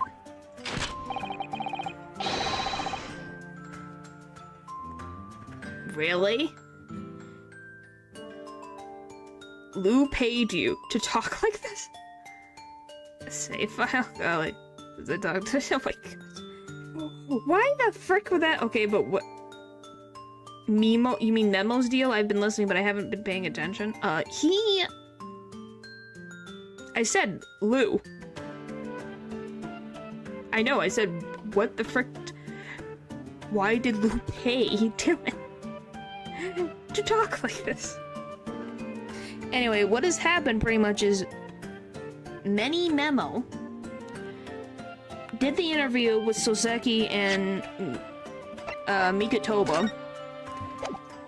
Jezebel Britt came in, talked about the poison that Mikitoba and the medical students were developing for the government. So then this guy heard about it, and this guy heard about it, and Soseki wanted to hear more, so Mikitoba talked about it a bit. And then him, Ray, Jezebel Britt, and Soseki went to the beach, and he was supposed to go away, but he followed them.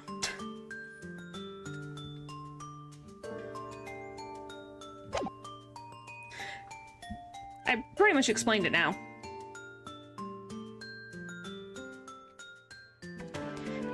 I pulled the reeds apart and thrust the lens of the camera through the gap. Would I get away with it, or would I be seen?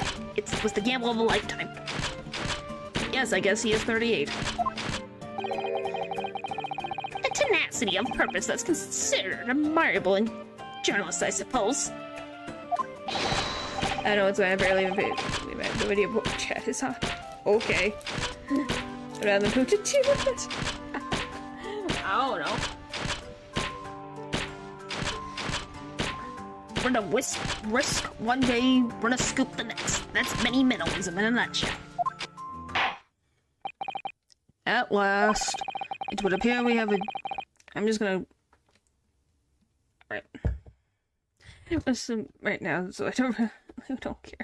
Okay. Let's go with... I don't know how I want to judge. It would appear we have a genuine witness to this wicked crime. The evidence and testimony are extremely compelling. I believe we may be close to a verdict.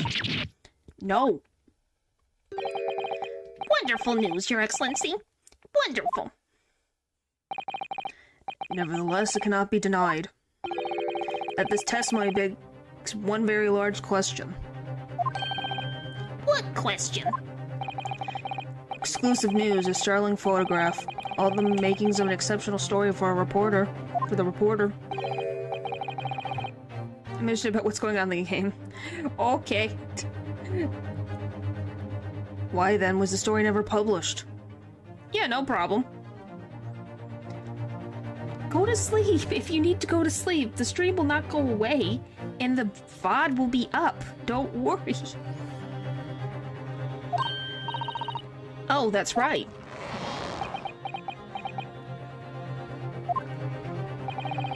It seems clear to me that there are circumstances at play here that are yet to be understood.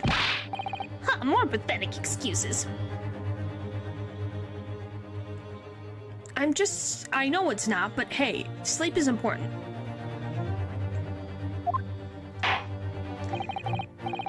And if you really need to sleep, then just close your eyes, and you can still listen to the stream, if that is really what you want.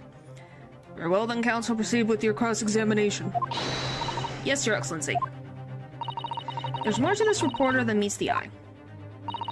He's keeping something about this case very close to his chest. Why did he need to do that?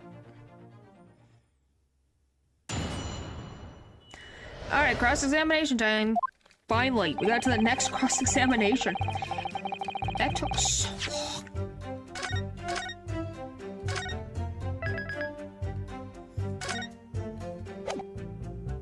Look at shit. I don't know, I'm just saying it's a genuine thing, you know? You should not be going 3 days without sleep. Just in general. Hold it! What made you want to see what's happening inside the beach hut in the first place? Call it your journal instinct. Can you think of a better reason?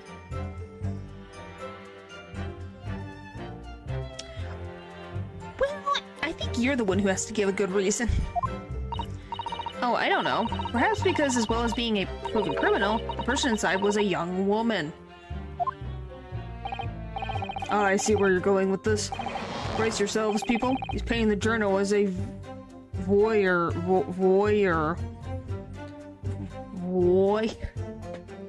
That's a new... I've seen this word. I just have never seen it in this... Edit. E-O-Y.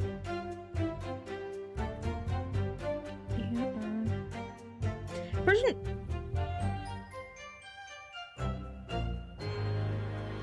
Oh. So he's a pervert. Okay, so he's a pervert. Got it. That is the... I'm not reading that out loud. But yeah, so he's a pervert. Got it.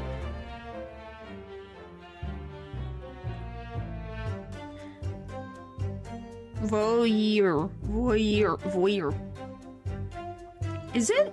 I didn't even know it was a French word. I just thought it was a weird word. It's hardly slander, sir. You had a camera and you were taking pictures without the woman's knowledge. Hope you got it all wrong, little student boy. Sorry? This is what I'm talking about. Imagine having a next stupid here. Well, like I said, you make up your mind. You have your choices. It's a fancy way to say something, I guess. To my mind, all that was inside that hut was a scoop. Nothing more, nothing less. That doesn't matter. He's 38. There was a 16-year-old and a 25-year-old woman in this changing room that a 38-year-old was shoving a camera into. There's a big issue. Scoops, no gender, man or woman, it's all news, not even many minimalism. That's not even many minimalism, it's basic journalism. Yeah, it makes it even worse. There was a 16-year-old that used that changing room.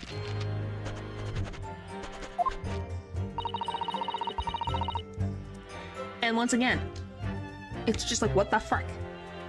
If only the courtroom was as indiscriminate. Oh yeah, that would be nice, but I don't think you should be comparing that, Sasato, right now. Right, if that's all buttoned up, can we move on? Tell the court then, witness, what sight befell your eyes when you looked inside the hut. Sight that vindicated my journal instinct, that's what. Is either the writer's younger than him? I don't know. I think he just really stresses out so much. I think Soseki just really stresses himself out. And he also was in a, he stayed in a room that had no windows for a year. I don't think her being 16 is any better, you know. When I put my back in the reeds, I could see it all as clear as day. She was sitting on a stool. Hold it! So you actually saw a Mabami-san enter the hut? Yep, and she was raging. Raging like my journal spirit. And the argument you mentioned, what was that about exactly? You stole it. I didn't steal it. That kind of thing. Talking about the poison, I suppose. But a small improvement, I guess. I guess it's slightly, but still not good. At all. Student girl walked right up to the Englishwoman, really started laying into her. I mean, if she laid into her any more, then she would have been eggs. Man should have been an author. His script talents are wasted on journalism.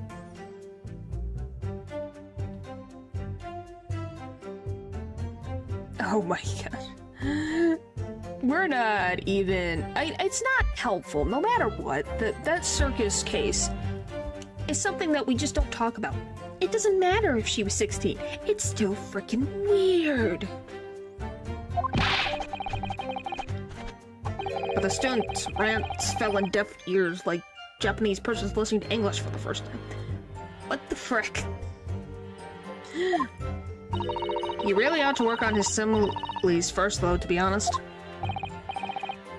Anyway, the point is that woman in the dark was mightily angry. And her temper finally got the better of her, it seems. Dear me. Yeah, well, first of all, I'm surprised she's 14. And the whole fact of the matter is 2 men fighting over her that are way older than her. It was like, what the frick happened? Were people drunk when they wrote the story and just forgot about the age? We're not. It's just a thing of... It is not a reoccurring topic. It's just a coincidence of the simultaneous things that happen sometimes in these freaking story plot points. Point is that some people need to look at the ages that they put these characters in sometimes. Golly.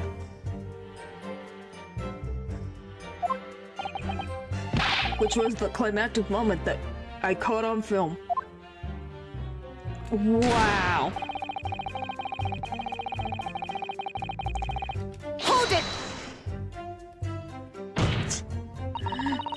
Do you swear before this court that you actually saw the precise moment when the stabbing took place?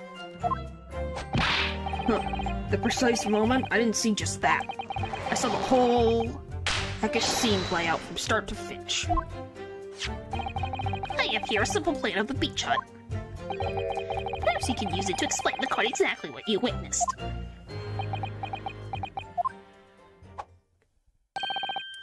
Right you are, it's all here in my mini memo pad. Okay, when I first peered into the hut, I'm sure that the Englishwoman was on the stool at the back of the hut here. You would assume it's painful, but I don't know. I guess that's what he does. Yes, the accused own testimony confirms that. She just sat at the back of the hut, smiling sweetly, is what I have noted down. It's my turn to testify now. Try not to interrupt. Well, Then the next moment, as I was watching, the evil student girl entered the hut. After a while, the pair of them ended up in the middle of the hut, arguing fiercely. The Englishwoman went for the student, but the girl dodged out of the way. In a flash, she plunged a knife into her adversary back onto as two passed each other.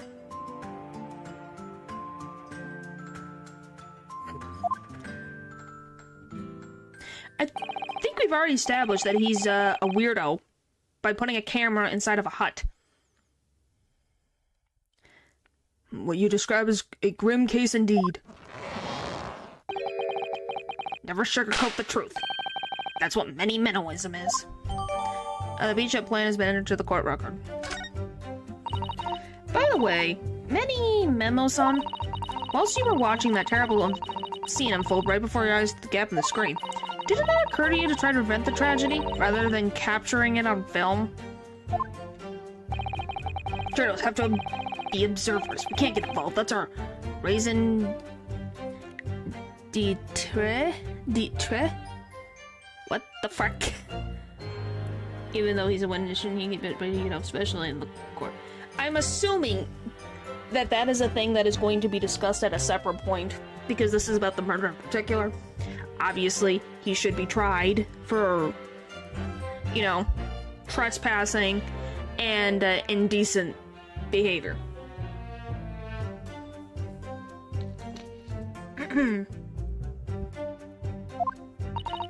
So you didn't converse with Miss Britt at all?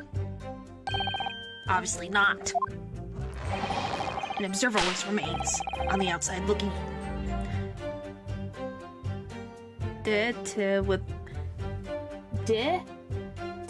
With reflection on the E, I believe. A community service, I would hope not. He needs more than community service. And that's something to be proud of, is it? Your Excellency, if I may. Yes, Professor? I think the witness's last expertly phrased statement should be added to his formal testimony. Father, what are you... I will grant the defense's request. Many Mammal-san, you will supplement your formal testimony with the aforementioned statement. Well, nihilism is the foundation of many Mennoism, but I'll gladly prove my words aren't meaningless. Gosh. From the hut, nor did I speak with the Englishwoman. I was only there as an observer. Well, he's not French. That's the thing. He is not French. To our understanding, that he is a Japanese person. He's just a weirdo. To be very honest with you, he's just a weirdo, and Sasado literally brings up the weird situation that he has said that he was in to watch this alleged thing.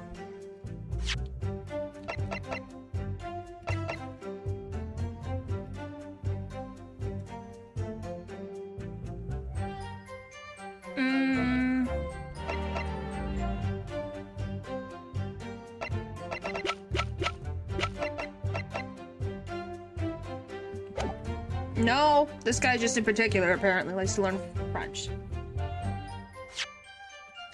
Yeah, he's admitting to a lot of things. Let's just press this one.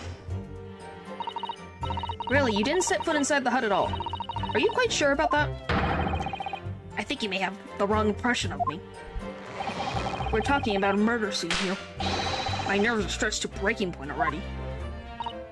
Oh, I see. You were scared? Maybe I did have the wrong impression of you, yes. Because all I could do was stifle a scream and hold my hand steady enough. Snap the shot. You really should have summoned help before thinking of your camera. Oh yeah, another thing that we can add on to the list of things that he's done. He also did not go for help when he literally saw that something was happening, like a confrontation was happening. He didn't go get help, which is another bad thing. Boy, he's just getting a lot of things added on here. Minimalism and humanism don't always agree. And most of the time in those instances, minimalism comes out on top. That just means you're not a good person. As a sculptor of stories, sometimes I have to be cruel for my art. Yes, that's spot on. Surely he's making all this up. He claims to have spied on the whole affair from start to finish. If true, his testimony is devastating. But it does seem as though he's holding something back, doesn't it? If that's how you feel, I suggest that you trust your instincts and press him on everything he said, as you have no doubt done many times before in your role as a judicial assistant. Yes, I have. I've seen witnesses like this pressed often. I know exactly what to do. Well, it's the last statement.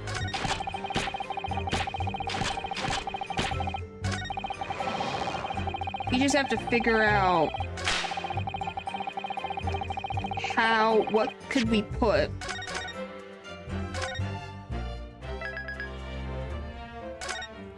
Yes, it is. They really aren't.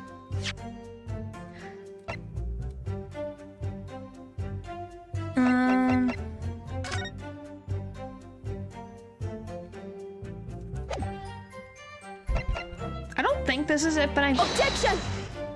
I assumed not. That we're not gonna use this here, but you never know. Alright, I never set foot in the hut nor spoke with the Englishwoman. I was there only as an observer.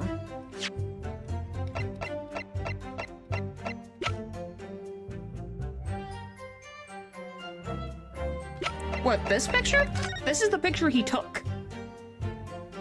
Remember, he took a picture in the gap.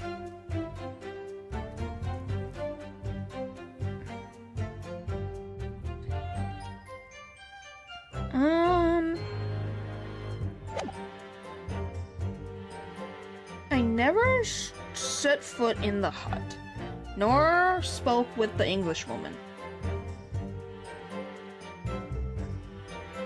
How are you gonna defend that? I know, isn't it fun? That's why we're trying to do, is try to figure out how to do that.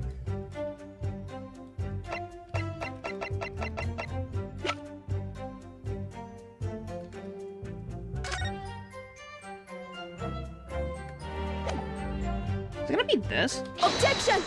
No? It was like maybe because of the positioning of Ray. I never set foot in that hut.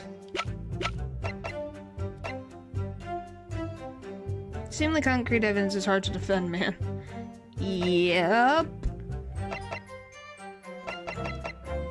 What the frick am I supposed to do? Guess we'll look at this. Oh yes, this must be the victim's blood. Oh dear. Well, it's never a pretty sight, is it? Having to fight the urge to run it under a hot tab and get it cleaned. I've always been fastidious about cleaning this, haven't you? I think this is something else, Father. Anything else about it? Nope, that's about it. That's the only thing? Okay.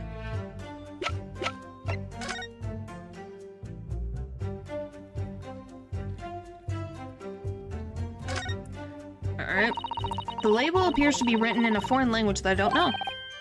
German, so your knowledge of English is going to be of little help here, I'm afraid.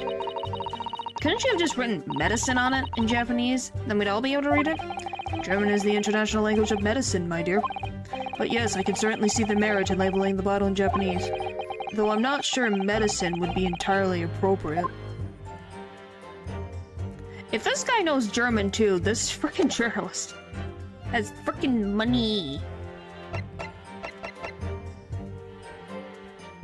What the frick is this? It's a frickin' resin. It's chemical. Golly. I don't get it. I never once set foot in the hut, nor spoke with the Englishwoman. I was only there as an observer. This isn't the thing. And it was found the victim's back.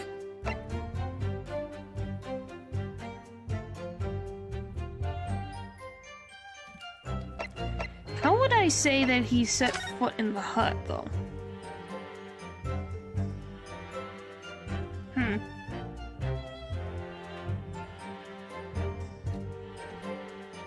There's footprints all over the gosh darn place back here. I never set foot in the hut. Well, yes, the goose died just as Jesse Bobrick did, because they're connected somehow. Okay, what do you say again, Mikatoba? From start to finish, if true, it's just okay. It does seem as though it's on some back. Just like pressing.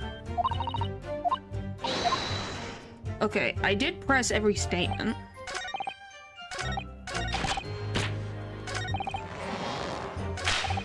Never once set. Okay, something in here is supposed to be popping out at me, and I don't get it. What is supposed to be popping out at me? Because it's not this, apparently. It's not the pen. Is it the photograph itself? Is that what's supposed to be popping out at me? The stab on the neck is clearly visible.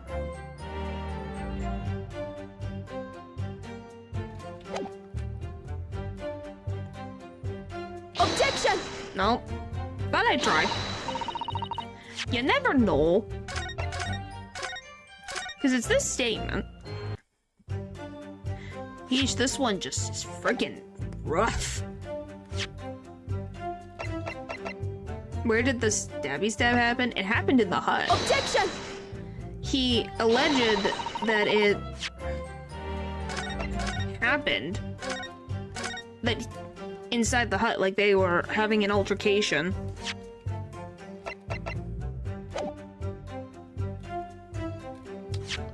I mean, what did he say in the statement? Hold it! You didn't set foot on the head at all. Are you quite sure about that? Okay. We're talking about murder scene here. My nerves are struck to the point. Okay, you were scared. He pushed through the reeds in the thing.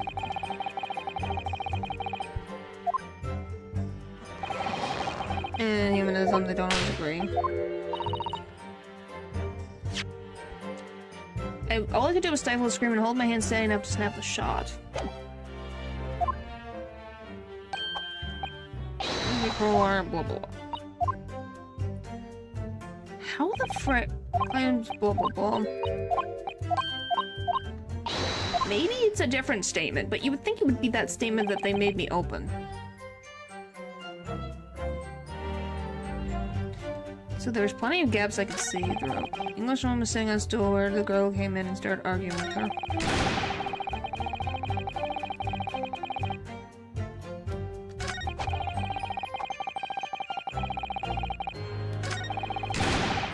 Girl pulled out a knife, throwing the Englishwoman to the floor.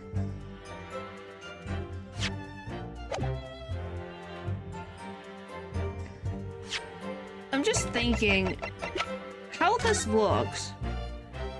How does how does he see? Like, I get he's looking through the reeds, but at the same point, it's like, how the frick are you seeing all of this through this tiny gap in the wall? I don't get it, and I'm getting annoyed that I don't get it. What do you want from me, game? Explain! But yeah, I don't understand.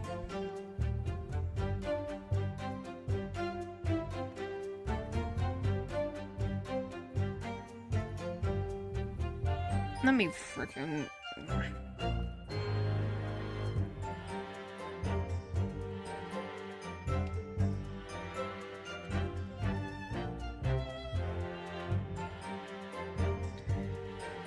Only one. Yeah, if he'd watch everything from start to finish, since he apparently didn't step in the hot at all. But Gabs, wasn't there only one? Yeah, there's only one.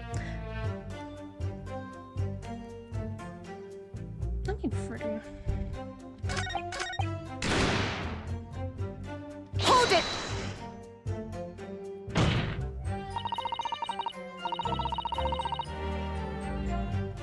Okay. And no shame. Yep, he has no shame at all. Haven't you known? Okay, I saw the whole scene play out from start to finish.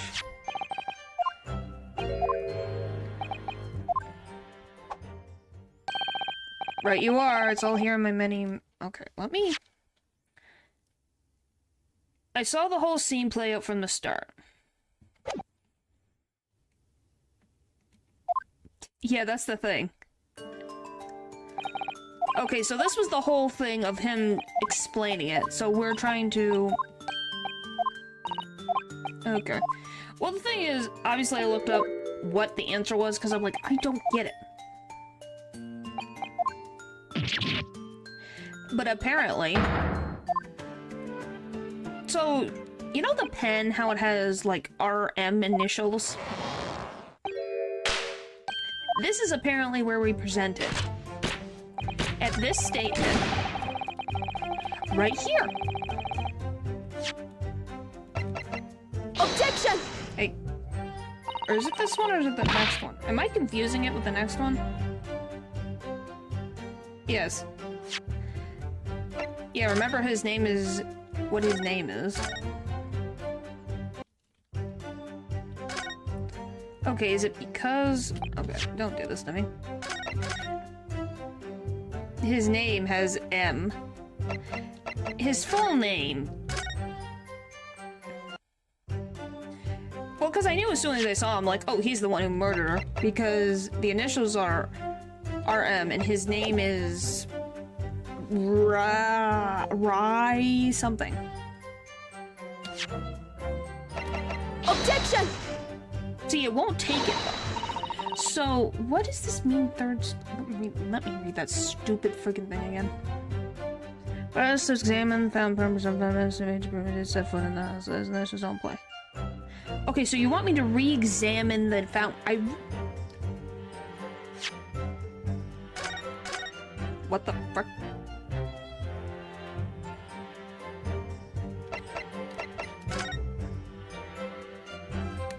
That was weird.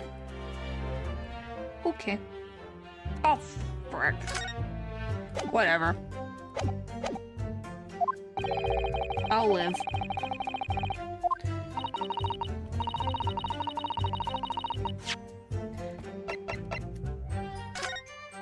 Fine. But I already clicked it. There's a very clear engraved here. That's all it says. I don't get it. Game, explain. Because it says, press on the third statement to give the beach hut plan and an additional statement. If you didn't expect both ends of the fountain pen, one end has the emblem of it works for. Wait. What? And... Oh!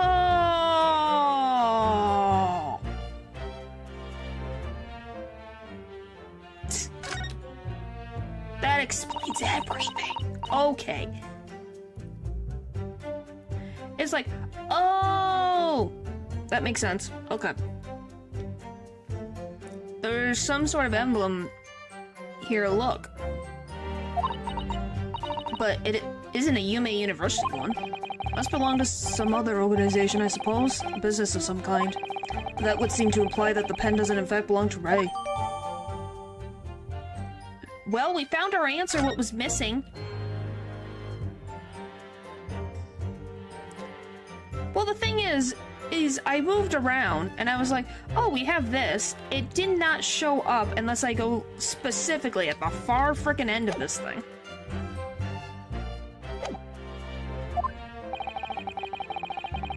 I was like, what in the world?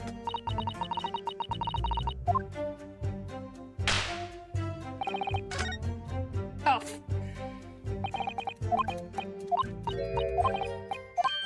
Okay, I get the point, I get the point. Like, the freaking hitbox was so far removed. How would I have known it was there? I thought I got everything. Alright, there. Objection! Finally. Many memos on it. Until now, I've had a firm belief that newspapers are in the business of uncovering and publishing the truth.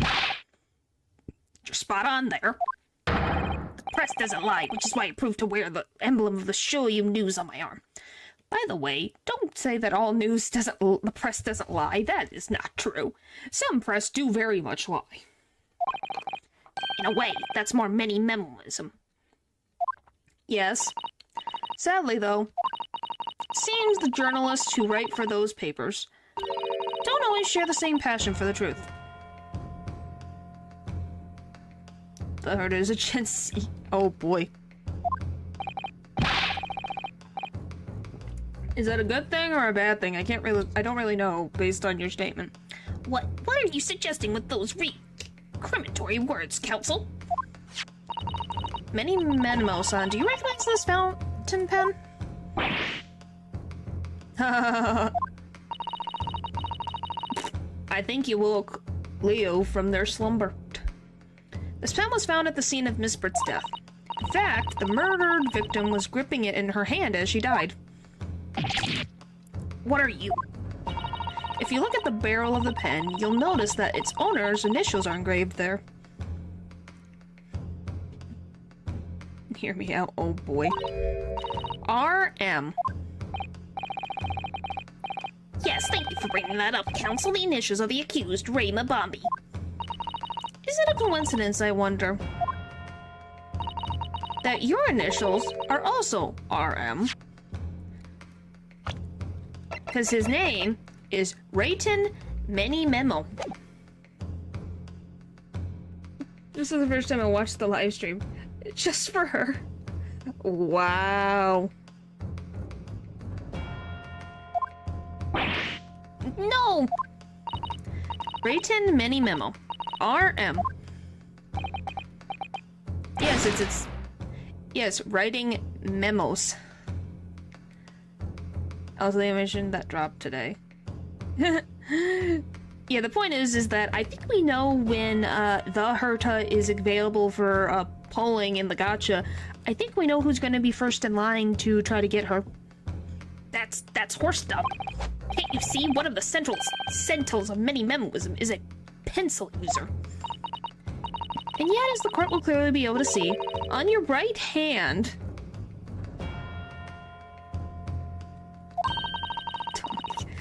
I see how it is. Well, I can try. It doesn't mean I'll get her. There's a very obvious blue ink stain. It would appear that you must have rather carelessly left it somewhere recently. Your favorite fountain pen, that is. Horsey horse stump. Many Memo-san, it's not the case that before... Is it not the case that before she died, you met with Jezebel Britt in that beach hut? Objection! Why should we listen to this absurd nonsense? It's nothing but another excuse. Exactly. Shoyu News will stand behind me all the way. I deny everything. There must be so many people with the initials RM, as there are stars in the sky. But yeah, thanks for stopping by. The defense has neither the time nor the inclination to count every star in the sky.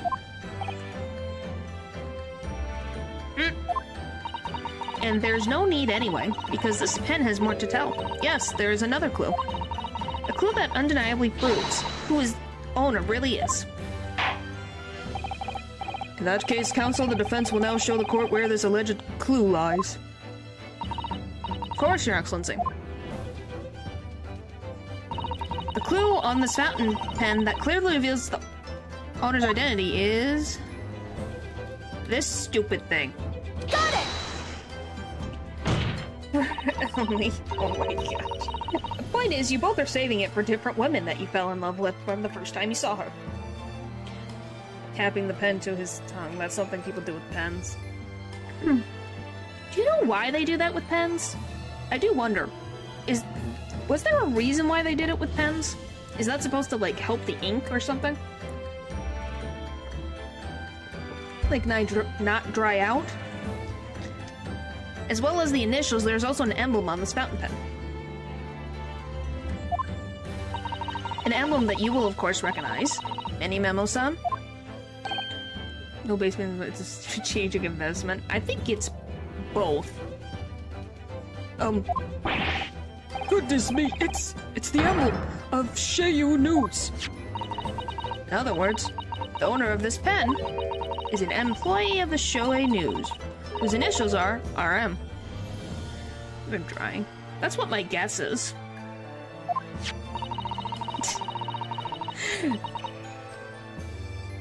Well, I'm glad, because obviously we're going to hear more music from this.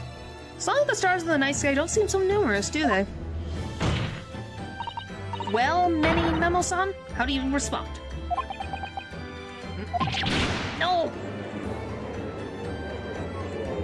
Progression! Order. Explain yourself, witness.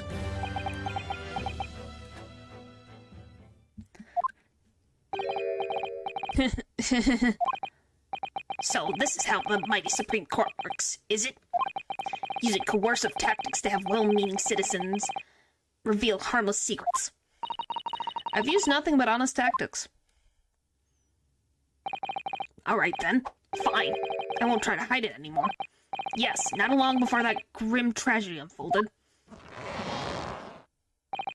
I, a Shoei News reporter on behalf of the public, conducted an interview with the Englishwoman. Did no? What the frick were frickin' Hosonoga? You were her bodyguard. Where were you? You were hiding out in the water. Were you too frickin' enthralled being a turtle? You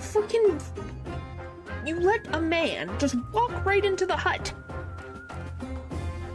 What the frick? An interview? You never mentioned this before. For tuberculosis, I guess. When exactly was this? As I stated, it was before the little student girl showed her face in the hut. It couldn't have lasted more than 2 or 3 minutes, that's all. It was just a brief exchange. But it came to nothing. And as we many memoists say, the people don't pay their dues for unworthy news. Would be why. How did he get hired in the first place? That is a good question. The other thing, if he was there for 2 to 3 minutes, left, and had enough time before Ray allegedly came in to murder Jezebel Brett to shove the camera into the back of the hut with nobody noticing this camera going off.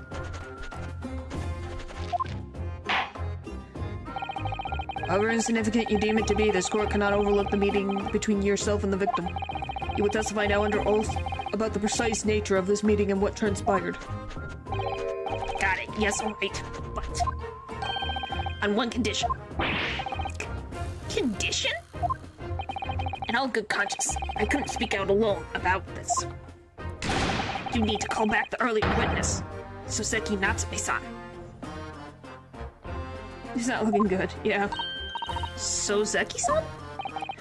Oh yes, according to my notes here, that man has a secret of his own. And brace yourselves, because it's not a harmless one, it's big.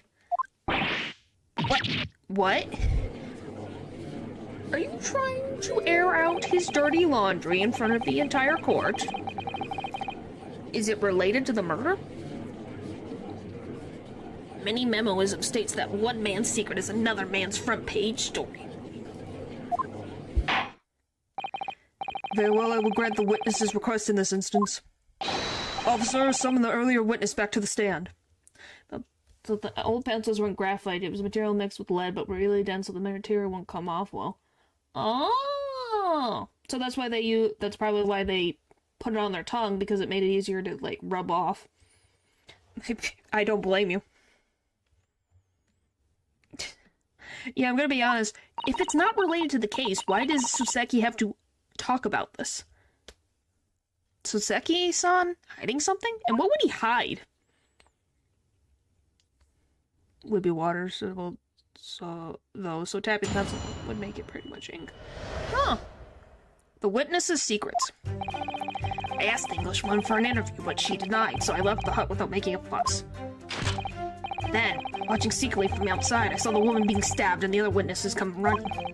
The detective realized that the victim still had a pulse, so he ran off to fetch help. That's when this writer here asked the woman a very significant question.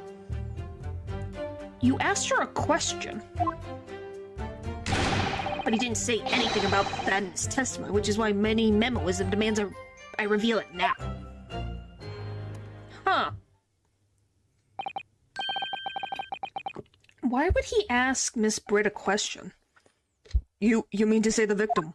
The victim regained consciousness?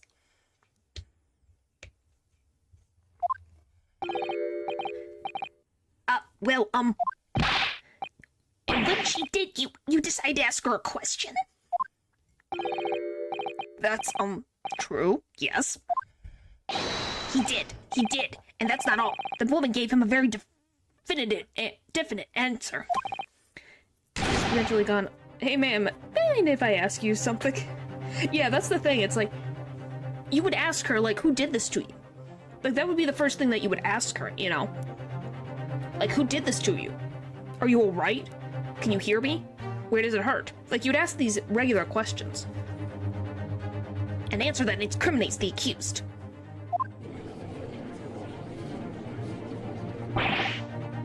This is preposterous. Why am I only hearing about this now? Yeah, imagine if that isn't what he asked for. That's what I'm wondering. What did he ask? Why didn't you mention this before, you yokel hack?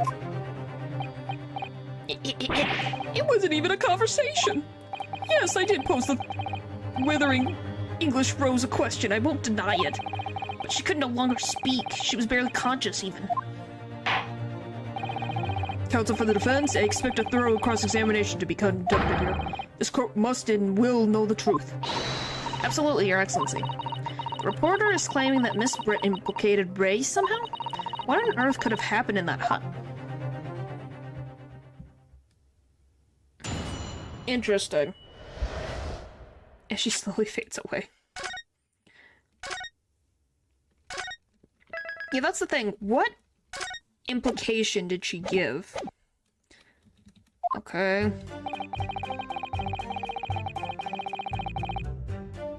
Hold it!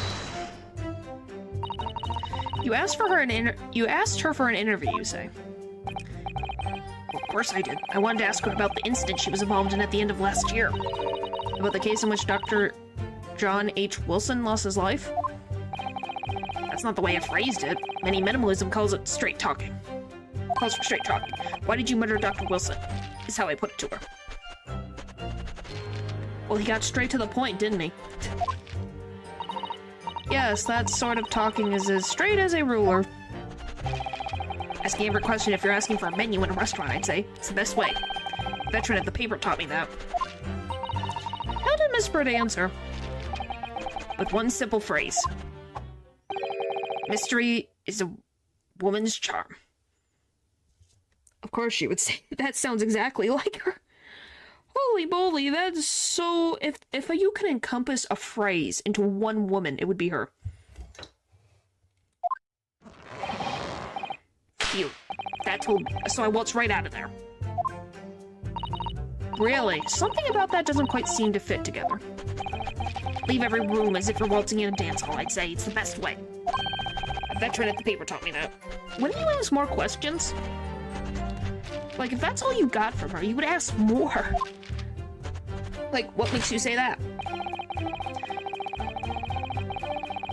Hold it! How did she react? What did she smile? Was she angry?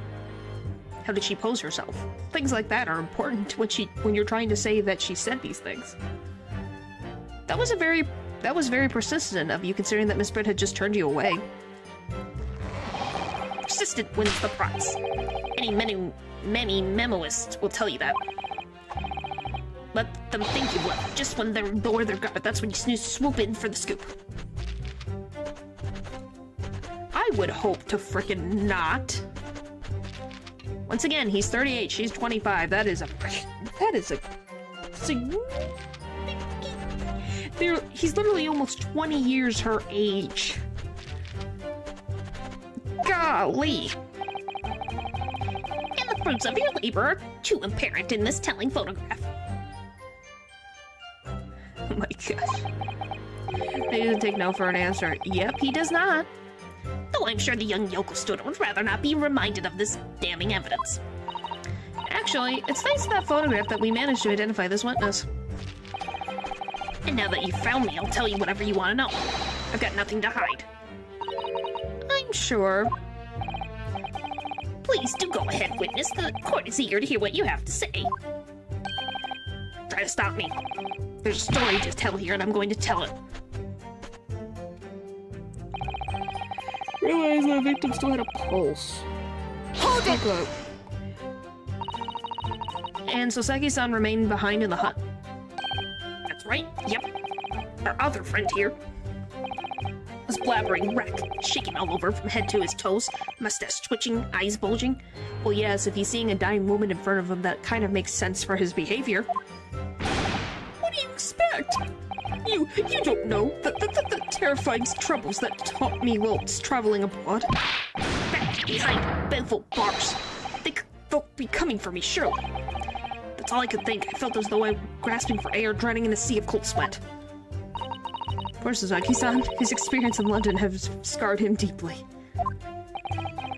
As the world seemed to close in on me, I quietly recited a prayer to Amida? Buddha? Eternal. Emptiness. Empty. Eternity. The end is coming for me, surely. No sutras are resounded in my courtroom, please. Now we come to the critical part. That's when it happened. When he asked the question, I want to know what this question is. What question? What exactly did he ask? Oh no, you should hear that from the horse's mouth, I think. Don't you, Mr. Writer Man?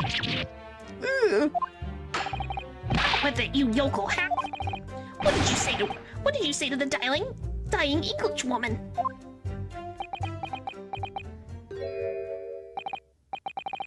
Well, in truth, I'd be catching crabs at the water's edge and building castles in sand, you see. Well, the seaside is a place to be at leisure, I suppose, even for a grown man. But then all of a sudden, from that little bench hut, young girls' panic-stricken cries for help pierced the air. Ray ran up to the beach to see what's happening, to find the defendant leaning over the collapsed victim. As soon as Inspector Hosonoga saw Miss Britt on the ground, he spurted off to get help. And then, just a moment later, I heard a faint moan, a moan from the dead Englishwoman. I nearly jumped out of my skin! But what did you ask her, Soseki-san? I asked her, who did this to you? Makes sense. That is a reasonable question to ask. Yes, I would love to see you sprinting, Hosonoga. But yes, that is a reasonable question to ask. She's alive, and you know that she's fading away. Ask the question. Ask, who did this to you? Don't protract any longer. How did this woman respond? She didn't. She said nothing in response. But... When in the stand, you will answer the questions asked of you unambiguously. Now, without evasion or Repentance. I demand that you amend your testimony.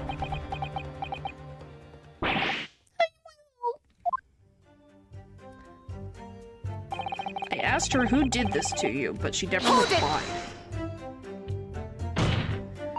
So you tried to find out who the culprit was.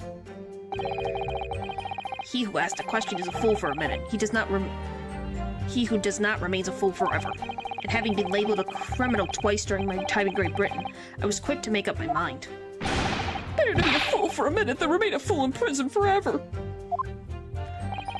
However, you indicated the victim never failed to respond. Is that correct? I know why. I know why the Englishwoman said nothing. She was ignoring me because of my stupid mustache because I'm Japanese.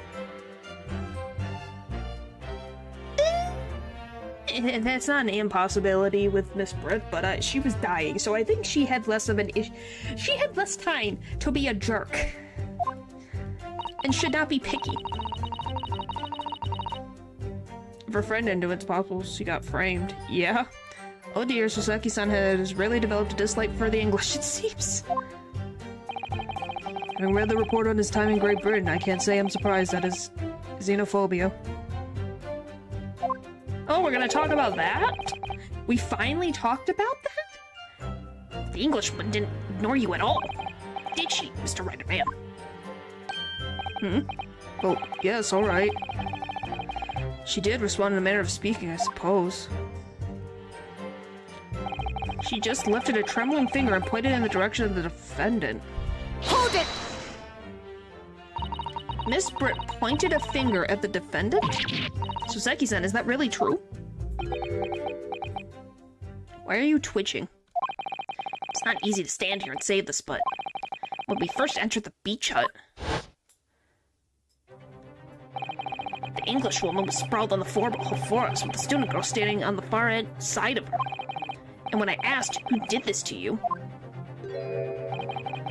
The Englishwoman summoned her last ounce of strength to point a trembling finger at the back of the hut. She wasn't pointing at Ray. She's pointing here. My guess is that when the woman got on that's when her friend screamed, and when she moved the knife, that's when the photo was shot, so it took it like she did it. Yeah, that's what we assume. It's not her friend.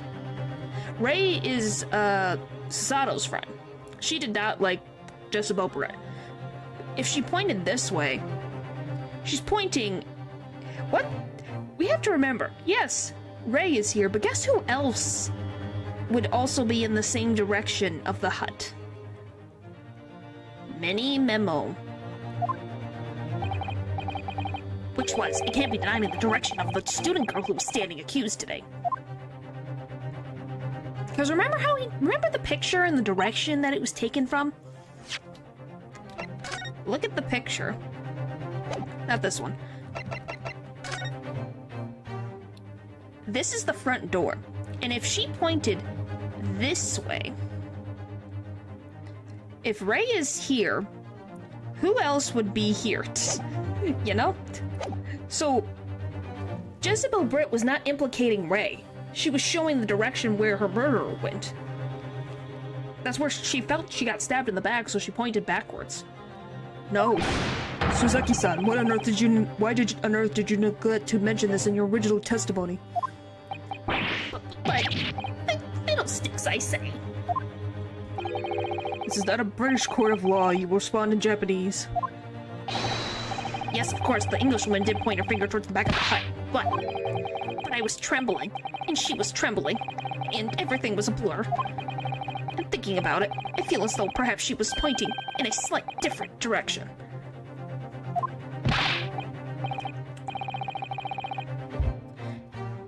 Actually, no, not slightly, in a very different direction to where the student girl was standing. Another one doesn't stand well. Well, that's not a single one of the... What do you mean not a single one of the ones on the stand at the moment? He's the one that was in the frickin' peephole. Somewhere at the back of the hut, where nobody was standing at all. You mean that your memory of events and the direction in which the victim was pointing are both unclear? Yes, that's it, unclear. Very, very unclear. Objection! Your Excellency, surely this proves the matter beyond reasonable doubt. What do you mean? What do you mean?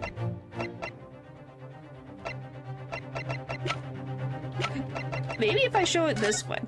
If she pointed this way, because Ray was here on this side, and she pointed this way. So either Ray was here or here, so nearby, but she pointed to the back of the hut.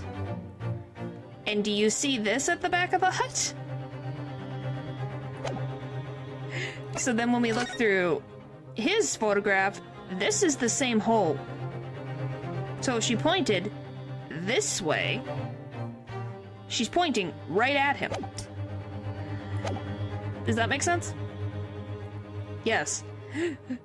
That's where the stabbing happened. He stabbed right through. And I think that's why the hole is bigger. Is because he stabbed through the thing in the... And he opened the gap even more. Yes, perhaps. Yes, the woman may barely have been conscious, and yes, perhaps her finger wavered slightly. But there can be no doubt that this was an attempt by the victim to confirm the identity of her assailant. Why? Because as the court can see, there was no one other than the accused in that direction the victim was pointing. It was now adamantly clear that no one else besides the accused could possibly have committed this crime. The right side for the knife. Yep. Perfectly fit for someone, and it's also right where she sat. That's the thing. She was sitting, and then she got up, and then she fell. And that's when Ray saw that she had the knife in her back. I'm inclined to agree, and in the absence of any credible argument to the contrary, I believe we can now conclude this trial. No! No! Come on! I know the answer. The headlines write itself. Dashing lawyers, hopes dashed. 92 point across the whole page. We'll do an extra edition. This is a serious blow, Sasato. Unless we're able to identify the true culprit and substantiate our claim with evidence, the judge will be giving his ruling, and the trial will be over. But that's impossible. We don't even know how the crime was committed yet. Possible though the task may seem, we have no choice. We must think back over everything we've learned thus far. Somewhere in all those details, I'm confident we'll find the clue we need. Ray gave us her account of how events unfolded in the defendant's antechamber before the trial resumed. She told us what happened at the precise moment Miss Britt was killed. The Englishwoman was sitting at the back of the hut, listening to what I was saying. And then, a moment later, she suddenly got to her feet. Before collapsing on the floor in front of me, the knife in her back. How could Miss Britt have been stabbed in the back in a beach hut that was empty but for herself and Ray? Somewhere amid all the information we've gathered so far, there must be an answer to that question. Take it then that the defense has nothing further to add? So the gallant yokel student luck finally runs out. I can't say I'm surprised. So that completely contradicts what Arm said earlier, because if he did see it from start to finish, he would have not only blamed her, but would also see who the victim was. Yeah, and that's the funny part. He said he saw the whole thing start to finish. In that case, I'm ready to deliver my final verdict on the matter. This is a critical turning point now. If I can't establish what really happened, it's over. Where was the real culprit hiding, and how did he or she stab the victim? I know how. Objection! Boom. Boom. Budding. Your Excellency, I respectfully ask you to postpone your oh my gosh, English today.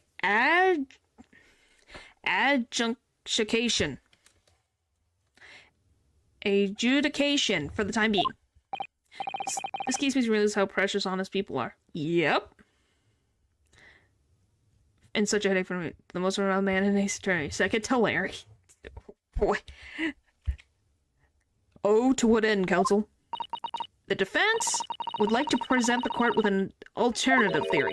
An alternative theory that can explain who the victim was actually trying to implicate with her dying gesture. Objection! An alternative theory, none exists. Objection! There was someone else present at the scene. Who could have committed this crime? What? And the victim, Miss Britt, tried to reveal who it was to those around her at the time by mustering all her remaining strength and pointing at a trembling finger in the killer's direction. This is fiction, fantasy. Very well, as you seem so sure of yourself, Counsel, I am prepared to hear your alternative theory. Is everyone just understanding what his name is now? So, young Ryutaro Naruto. Yes, Your Excellency? You will present your latest theory to the court by means of this plan. At the moment the victim was stabbed, where exactly are you proposing the culprit was concealed?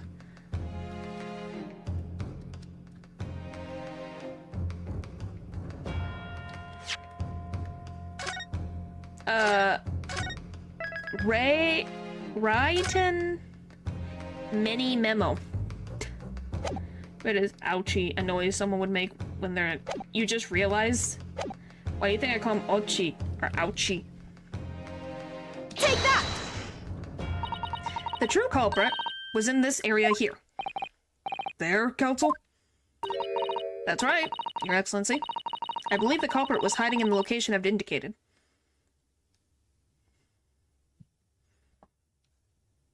He's writing many memos, so his write-in many memo. So he's writing many memos.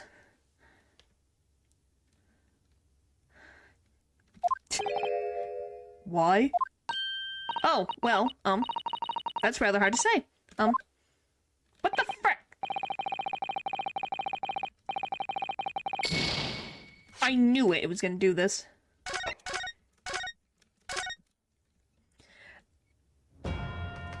Fine, do you want right here? Take that! Naruto-san would never give up. And I'm Naruto now. No, it's just puns sometimes go over our heads until we realize it. The true culprit who fatally stabbed Miss Britt was concealed in this location here. Are you mad, Counsel? You're suggesting the culprit was outside the hut. What? Names did I not understand?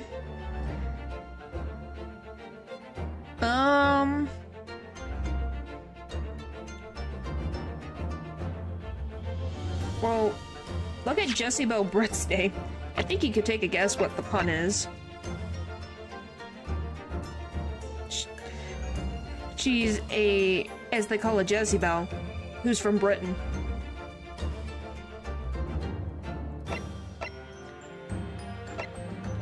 Get it?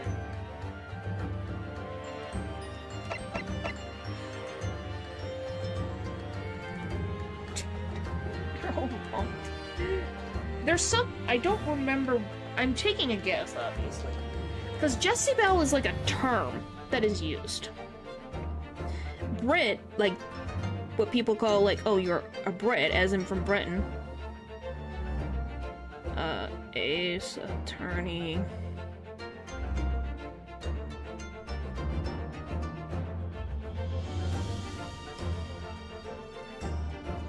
What is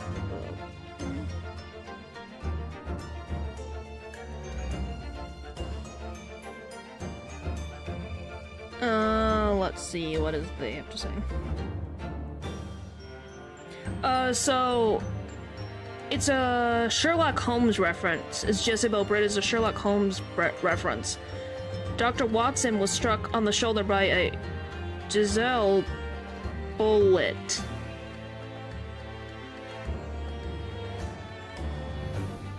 Did you hear me? So the joke is that Dr. Watson in Sherlock Holmes. Okay, so that's even, wow. That's a deep cut. I guess that's why she was the murderer of Wilson in this universe. Wow. That is amazing. Oh, I was behind. That was for when you tried to point out where Memo was hiding. Ah. Yeah, the reference literally is that she's the bullet that injured Dr. Watson. It was all planned. It's freaking beautiful. It's amazing. Order, order, order. But the student, lawyer Naruto-san Esquire. That makes no sense at all. You've just pointed out the exact spot where I was hiding to get my scoops. But I didn't see any suspicion individuals loitering about. I can swear to that. Obviously, if the culprit had been outside the hut, there is no way that he or she could have stabbed the victim who was inside the hut. Actually, Prosecutor Achi, there is a way. And, in point of fact, the defense can provide evidence strongly suggesting that is precisely the way Miss Britt was killed. You're bluffing. You're bluffing, you yokel. The defense's assertion is clearly too fantastical for the court to comprehend. You will need to give us more guidance, counsel. Which piece of evidence corroborates your theory that the victim was stabbed from the outside the hut? I think it's this, but I'm gonna save.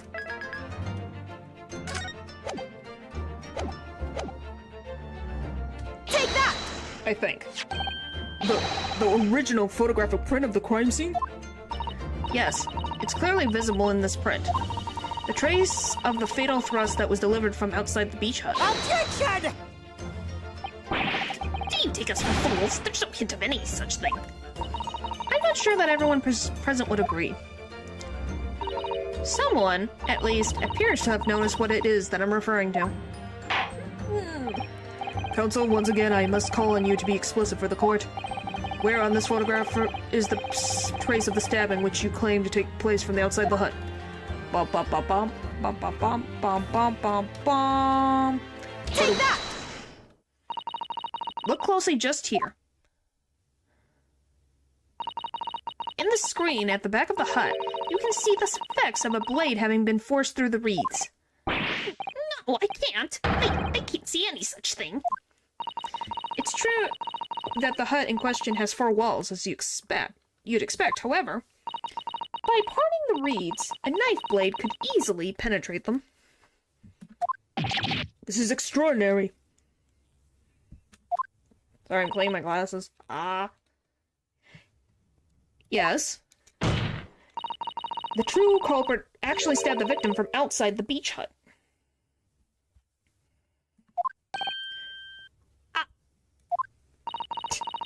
And of everyone present at the scene, there's only one person who could have done that. Only one person who was directly outside the hut when Miss Britt was killed. Right? Eitan Many Memo-san. It could only have been you. How? Oh my, it's happened. People do it on accident. I don't think you're the only one. No! Objection! This is preposterous idea. Leaves me almost speechless. Just look at the photograph again. The victim lies exactly where in the center of the beach hut, does she not? Are we to assume as part of this farcical scenario that the assailant was a knife thrower? Objection! No, of course not. We're not? If you recall the testimony of the defendant about the events just before the victim's death. Inside the beach hut, I confronted Miss Britt. But she just sat on a stool at the back of the hut, smiling sweetly at me as if she knew she was untouchable. A stool? Have another look at the photograph. The slit in the reed screen would align perfectly with the back of a person who was sitting on that stool. My word, so, in fact, the victim was... Just feels so numb after some time wearing them and not taking them off. Yeah, it happens. It's just very funny. When you realize, well, this happened. Killing while sitting on that stool by a stab wound to her back delivered through the reed screen. Ah! Having been attacked, Miss Britt rose to her feet instinctively. But then, Unable to speak, she collapsed on the floor in the middle of the hut. Before the defendant, Mabami-san's appalled eyes. And that, Your Excellency, is the truth of what happened on the beach that day.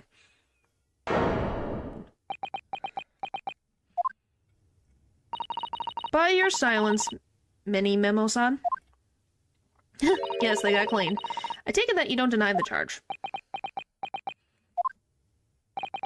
This is absurd.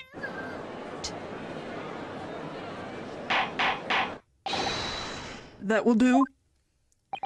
It would appear that we have a tactic admission of guilt from the witness. Accordingly, this court has successfully established the truth of this matter, which means that the defendant, Mabami-san, is innocent of the crime. Oh, thank goodness. I finally made him cave. Must say, I've never been more proud. We haven't had he had one reaction. It can't be the end. No, this can't be. The Ochi clan can't. What of my growth of hope? It wasn't an all apparition. I can accept this. I won't.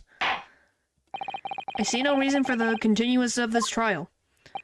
I will therefore move to the concluding proceedings by delivering my final verdict in.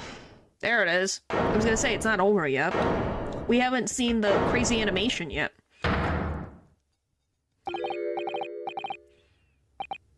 Well, this is very convenient. This is how the highest court in our mighty empire delivers justice, is it? Suppressing well-meaning citizens' freedom to speak and branding them as criminals. But we've established that the victim was stabbed from outside the hut, through the reed screen walls.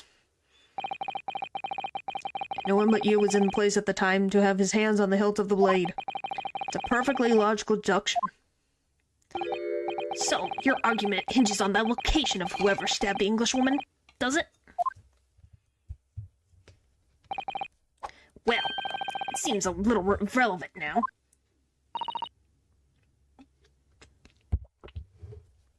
Irrelevant? Where she was stabbed? How she was stabbed? It doesn't matter. I mean, whether she was stabbed at all makes no difference if you think about it. After all, this trial's already shown the whole thing hinges on something else. Huh? I think he's lost it. What? What are you talking about? Brace yourself, little man. I'm talking about the fact that everything's changed. Because of the dirt you dug up. What? Nothing. Obscurity. Explain yourself, witness. What's to explain? I'm talking about the poison, of course. Poison? Let's ask the professor for a comment on the situation, shall we? I understand that a deadly poison you were developing was stolen from your laboratory, correct? And it's been shown that this poison was administered to the victim, Miss Britt. Is that correct? That is correct. The unusual concentration of the victim's pupils are a sure sign that this particular poison was used. I see. So presumably that means... We're gonna be using this. A knife from the scene of the crime that was found, no traces of poison was found on the blade. So we haven't used that yet. That the victim already had the poison in her body before she was stabbed. But how can you prove that? Given that her pupils were clearly constricted, it seems highly likely, yes. If she had been dead already, the poison could not have circulated in her blood.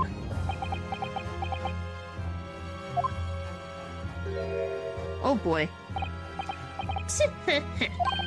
How refreshing to hear the argument of a metropolitan mind. Precisely, it matters not a jot who stabbed whom and whose back with whose blade. Because, quite simply, the Englishwoman's life was taken not by the knife, but by the poison. Objection! But that can be explained by the poison being on the blade, as it... Objection! Yeah, that's the thing. Forgotten already, have we, yokel? During these very proceedings, the laboratory of the professor at your side assisted in proving that the blade of the weapon used to attack the victim had no traces of poison on it whatsoever. So let me get this down. The facts, as skillfully established by the defense in this trial, turns out to be a headline marketing red herring. Is that about right? Ugh. Well. And there we go again.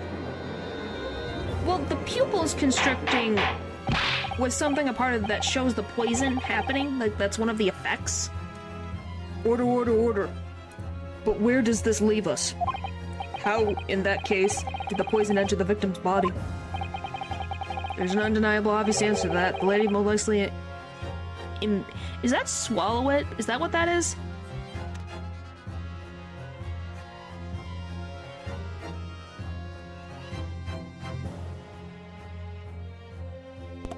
Is that what that means? Yeah? Okay. Thank you. You mean she drank it? Another look at the photograph here. As you can see, a bottle of carbonated water and a glass had been knocked onto the sandy floor of the beach hut. Poison could have been slipped into it either. So somebody made Britt drink it. Miss Britt drink it. Well, what do you know? Look at those dashing eyes. This will make a great brief shot. Hey, why the bewitching stare? After all, I'm the last person you should be looking at. It would make no sense at all that I poisoned the woman, would it? I mean, that's been established already. Hold it! Established? What are you talking about? Don't tell me you've forgotten. That's a little hard to believe, given that the person who established it was you. Me? What on earth does he mean? He's saying that I was on the outside of the hut, so how could I have possibly given her that? Oh, let me capture those white eyes. This prime press spot, that is. It would seem that this trial is not destined to end yet, after all. Ugh. I hereby call upon the witness to give further testimony. That's great, that is. Let me get a shot of the magnificent beard, Your Excellency. Claim it to be impossible that you were the one who was responsible for administering the poison to the victim. You explain to the court in your testimony the basis upon which you make such a claim. I'm a journal in it. I'm a man. I've never tried to run or hide from anything in my life. And I'm not about to start now, because that's many memoism.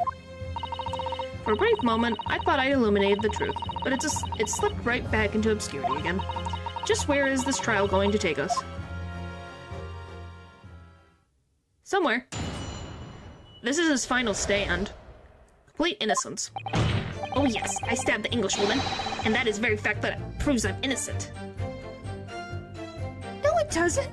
It just shows that you tried to murder the woman. Oh, I'm innocent of this particular thing. You still could have caused her murder. I love that. Oh, I'm completely innocent, and I also stabbed the woman. Because why would I have bothered to stab the woman if I already poisoned her? When I heard the stupid girl and that pompous English murderer arguing, it got my goat. He's so confused. Yeah. If the courts weren't going to punish the Brit for what she did, someone else would have to see justice done. Holy moly. So you admit it then, that everything happened as I described. That you are the one who stabbed Miss Britt in the back through the reed screen? You can blame this miserable country of ours. No. I can blame them for letting Britt being able to walk about gallivantly all she wants. She didn't stab herself.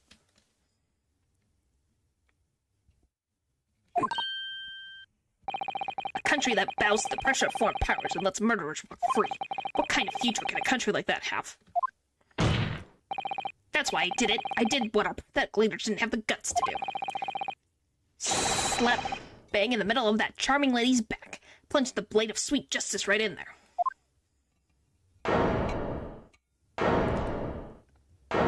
The point is, he's already put himself up for attempted murder if he didn't poison her. So, you have 4 charges against you already. Golly, man. As someone who spends his life seeing the truth, that the truth is told, I feel really, really awful about giving false information in my testimony before. But as it turns out, there was somebody else who had it in for the victim and got to her before me. Yeah, she got double. She got freaking... It was a freaking... She got KO'd. That's right, you guessed it. That pretty little student girl. Now there's a woman after my own heart. Please don't say that about a 16-year-old when you're 38 years old, please. The 4 charges, trespassing because he was sent away because he wasn't supposed to be on the beach, so he trespassed.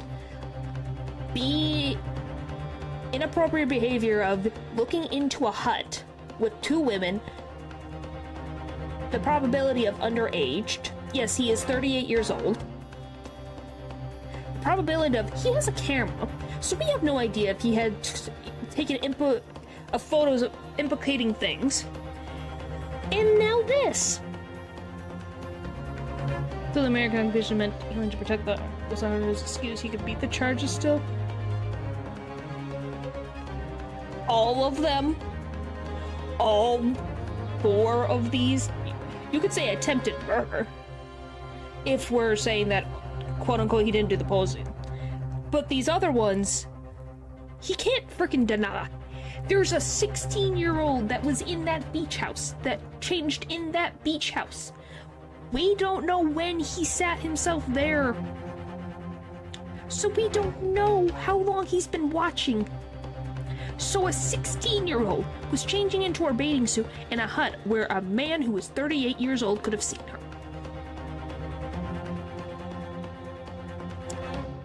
He's not getting out of that. You're implicating Ray again.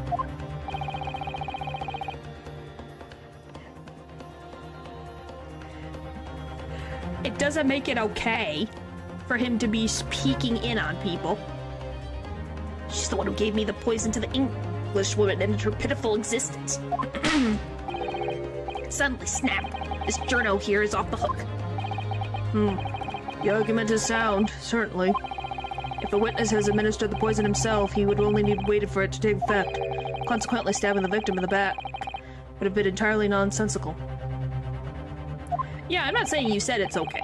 I'm saying that in his mind, he thinks that that was okay. And obviously, we all agree that that is not okay. And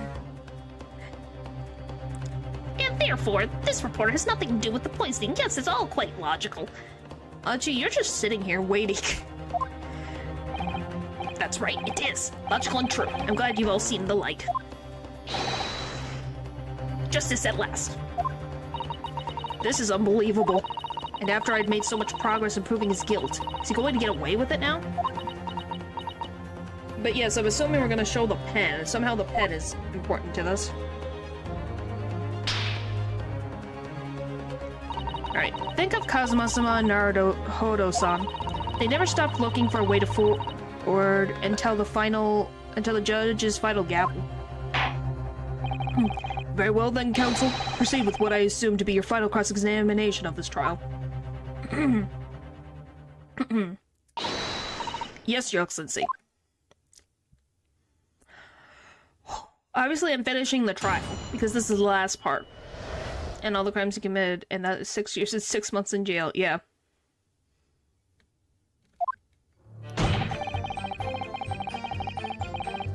Hold it! Alright.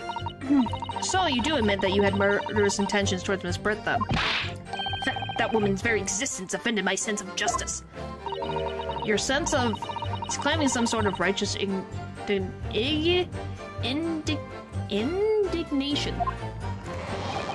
She was pure evil, cold-blooded killer who committed murder right on our empire's soul. I'm not saying that you're not wrong.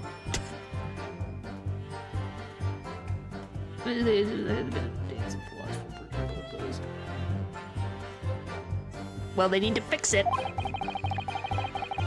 But did our good-for-nothing government do anything? Not a chance, so I had to step in. Fly the flag of justice, put things right for the people. Yes, it's my civic duty. That's what drove me to do it. So, in summary, murderous intentions, then.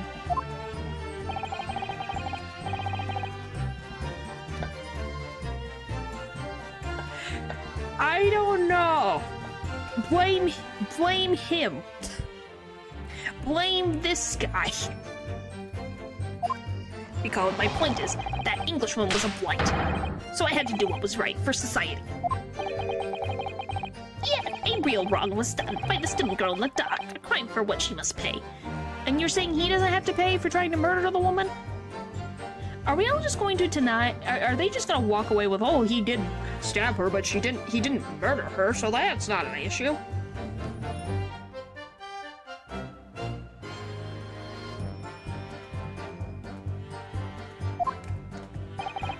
Obviously, because the poisoning has nothing to do with me at all.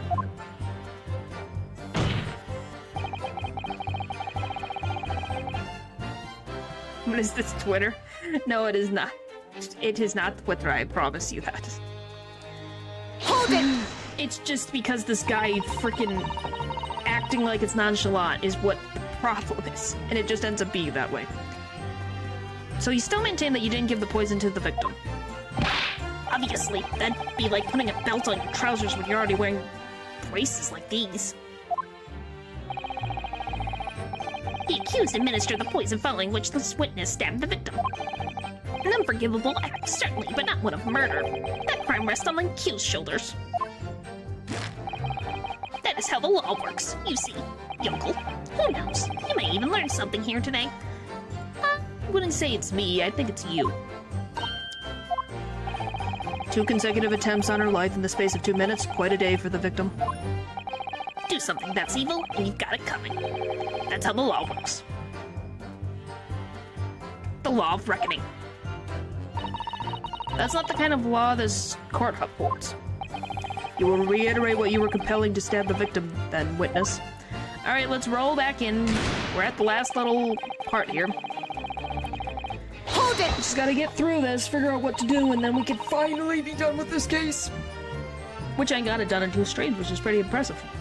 What exactly are they arguing about? Were they arguing about? About what happened in that restaurant 9 months ago, that's what. The student girl was laying into the English woman for killing her beloved mentor, Mr. Wilson, Dr. Wilson. Yes, John H. Wilson, professor of medicine, then invited here from England by Professor Mikotoba, no less. Right, but the Englishwoman just jeered. Her case was to be heard by the British consular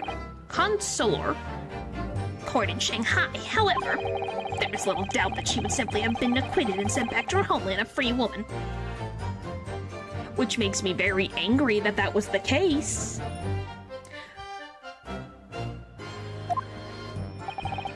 It was eating that student girl up inside. You can see it. I really felt for her.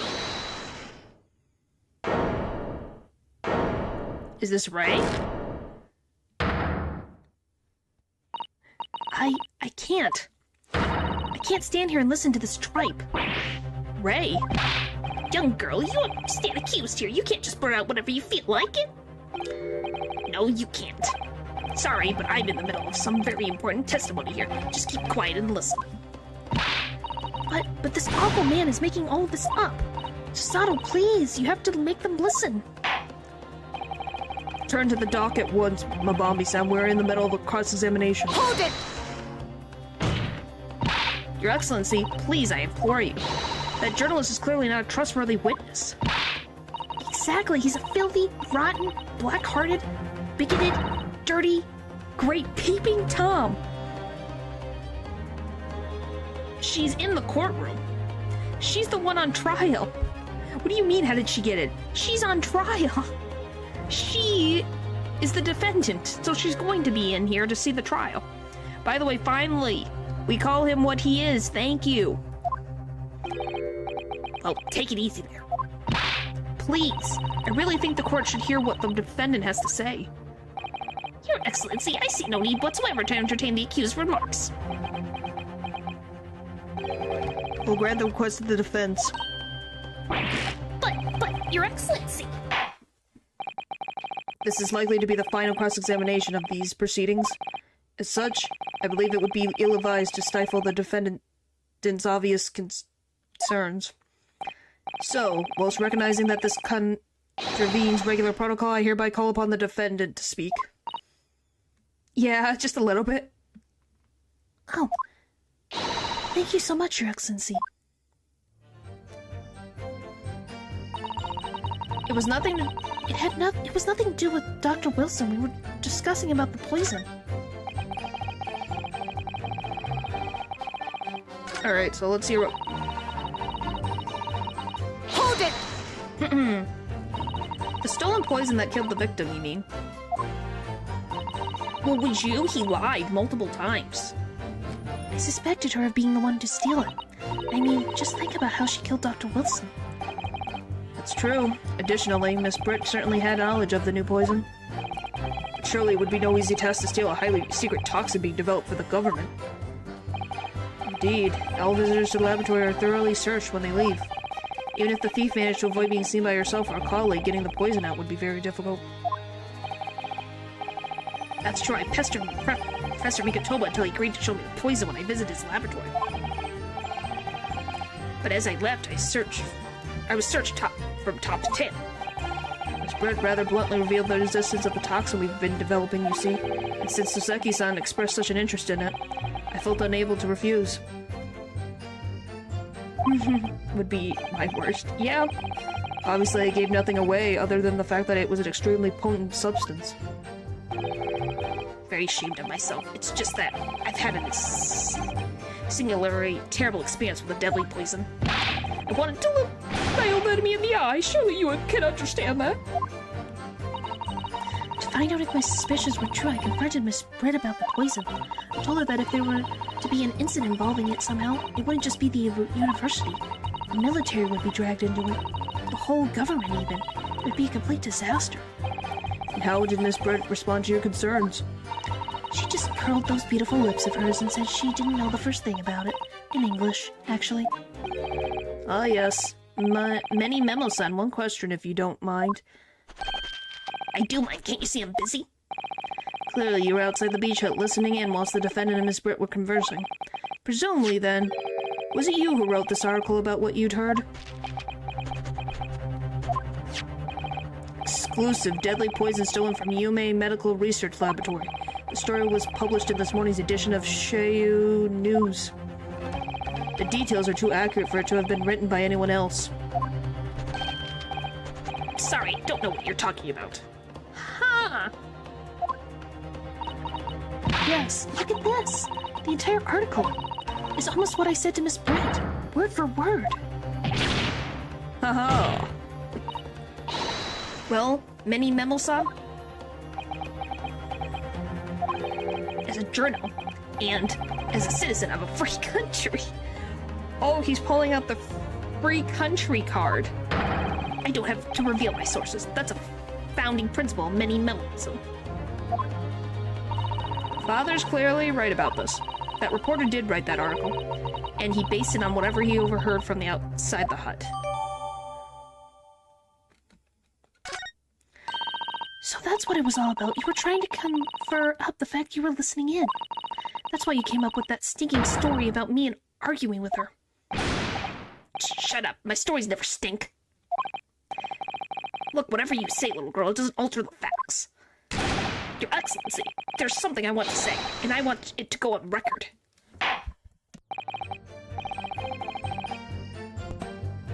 Very well, you may amend your formal testimony. We don't get that. Wow. Okay. What do you mean you don't? What do you mean? If I poisoned someone, there'd be no reason to then go into that. Hold it! Oh my gosh. Perhaps you doubted the efficiency of the poison and sought to make sure your victim would die. Golly.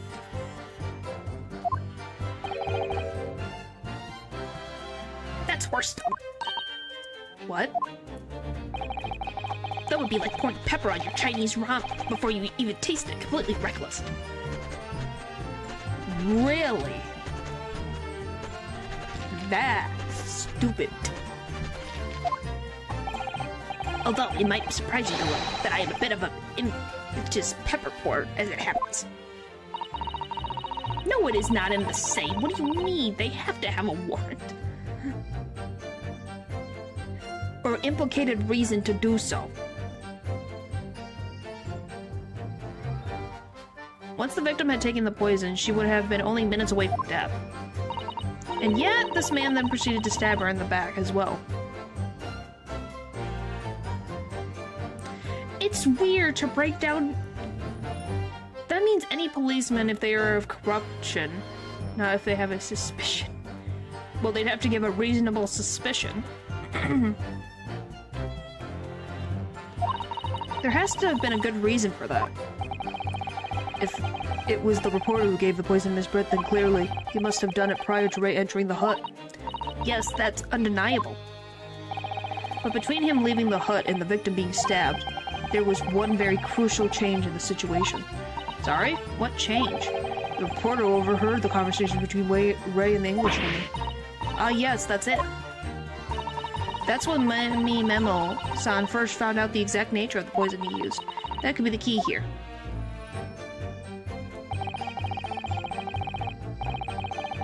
Oh, they do have to pay for the consequences?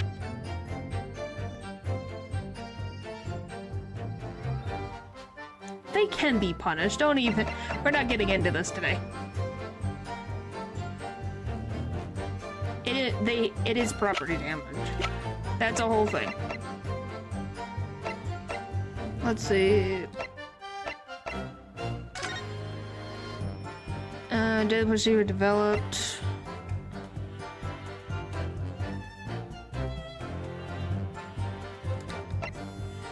Whatever is administered with impaired breathing ends with a charge with people, such as individuals. It's and remember to be commissioned by the military. Huh.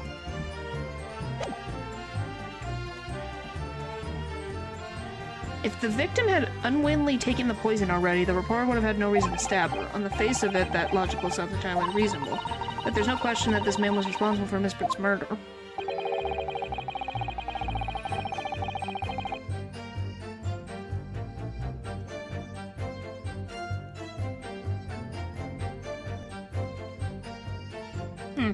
If we think of a plausible explanation as to why he might have stabbed her even after the poisoning, I feel that everything would drop into place. That's what we should be looking for. Agree, in order to do that, I must try to glean more information. I'm trying to understand...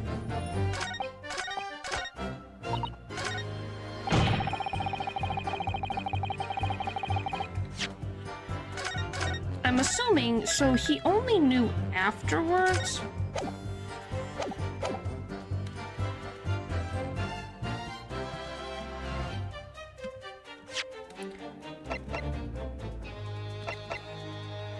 Objection! Okay, there we go. Well, I can think of one reason. What?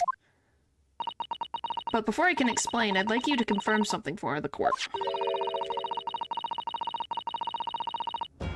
Do you glean all the information for this newspaper article from what you overheard outside the hut? Of course he did. There can be no question of that. After all, when we were all in the laboratory together, all we were told is it was a terrible toxin. And there was one more important fact to consider. According to the witness, Mabami-san's verbal attack against the victim began as soon as she entered the hut. In other words, it would have been impossible for her to have slipped the poison into Miss Britt's drink. Objection! Where are you going with this, counsel?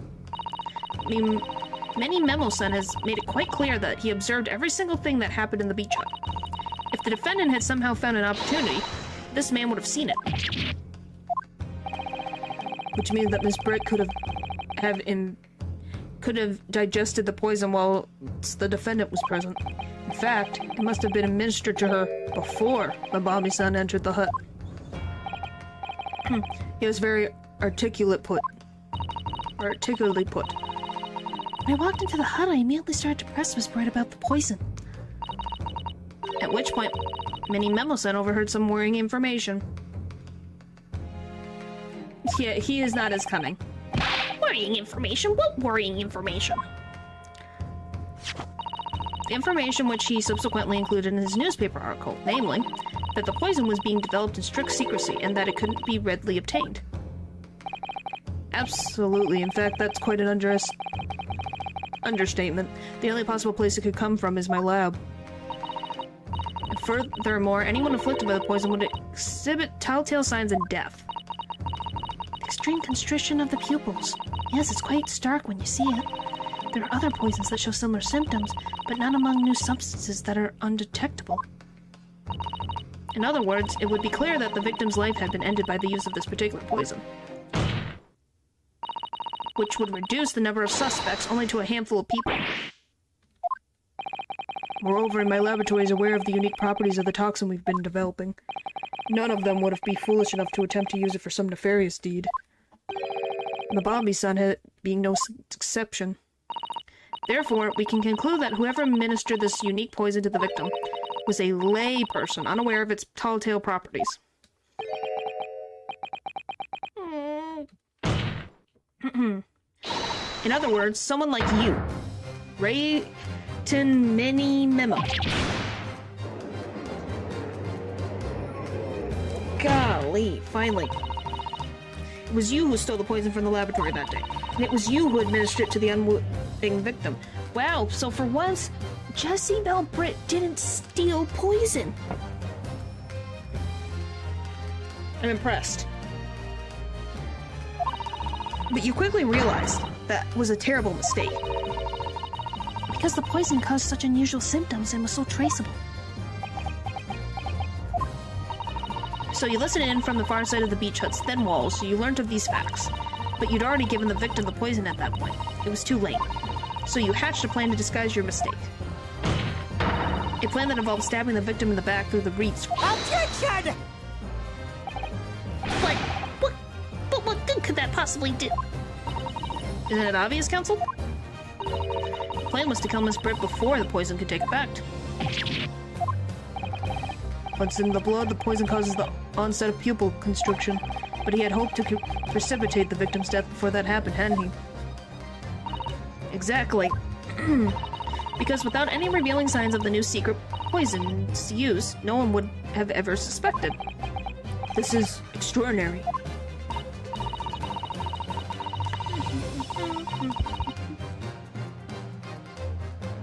Yes, the effects of the poison meant it would be too easily identified, so the killer had to mask its use, which he attempted to do by plunging a knife into the middle of the victim's back.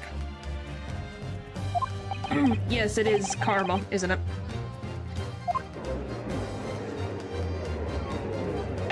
It is karma. Order. The argument presented is sound. The court is satisfied with that it warrants consideration. Does the prosecution have a counter-argument it wishes to put forward? Well, there are a number of... yes!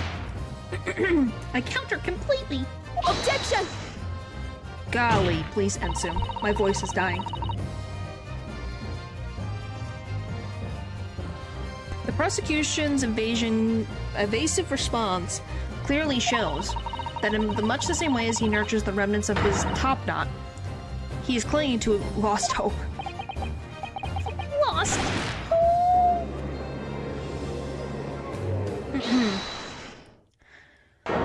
Oh, enough! The freaking last trial from the last game, it was like, oh my gosh, it never ended. Ugh, you pathetic, useless fallen samurai. Fallen? Who are you calling fallen? My origin growth is that Something I don't need a counter argument. What are you talking about? It should be blatantly obvious. I stole the poison, you say. Gave it to the victim, you say. Stabbed her, you say. Lots of fine theories. But I don't need a counter-argument because you don't have an argument yourself. Where's your evidence? Yes, you make it all sound so plausible, don't you? But without any evidence, it means nothing. Whereas I base my news on facts. Facts? What do you mean? Explain yourself. I mean, what's the professor said earlier in this trial? It's all here, in my memo. Many memos, every word, every slip of the tongue, all noted. That's what the Sheiyu News is famous for. It's the power of printed word. Surely it would be no easy task to steal a highly secret toxin being developed for the government. Indeed, all visitors to the laboratory are thoroughly searched when they leave. Even if the thief managed to avoid being seen by myself or my colleague, getting the poison out would be very difficult. It's the pen. How's that then? Blown the story wide open? See, I, Rayton Many Memo, a mere reporter of the Sheiyu News. Couldn't possibly have stolen that poison from the professor's laboratory. get to the point, please? I want to be done. I have a slight headache. But there can't be any question of it. He must have stolen the poison that day. He stole it and used it to kill. And if that's the case, as you identified, the poison itself is the definitive evidence we need. Because whoever stole it from the laboratory that day is the true culprit here. What's your point, you annoying, handsome country bumpkin? My point is this. There is one way that you, Many Memo-san, could have stolen the poison that day. I've heard enough verbal conjecture now, thank you. What the court must be shown is evidence.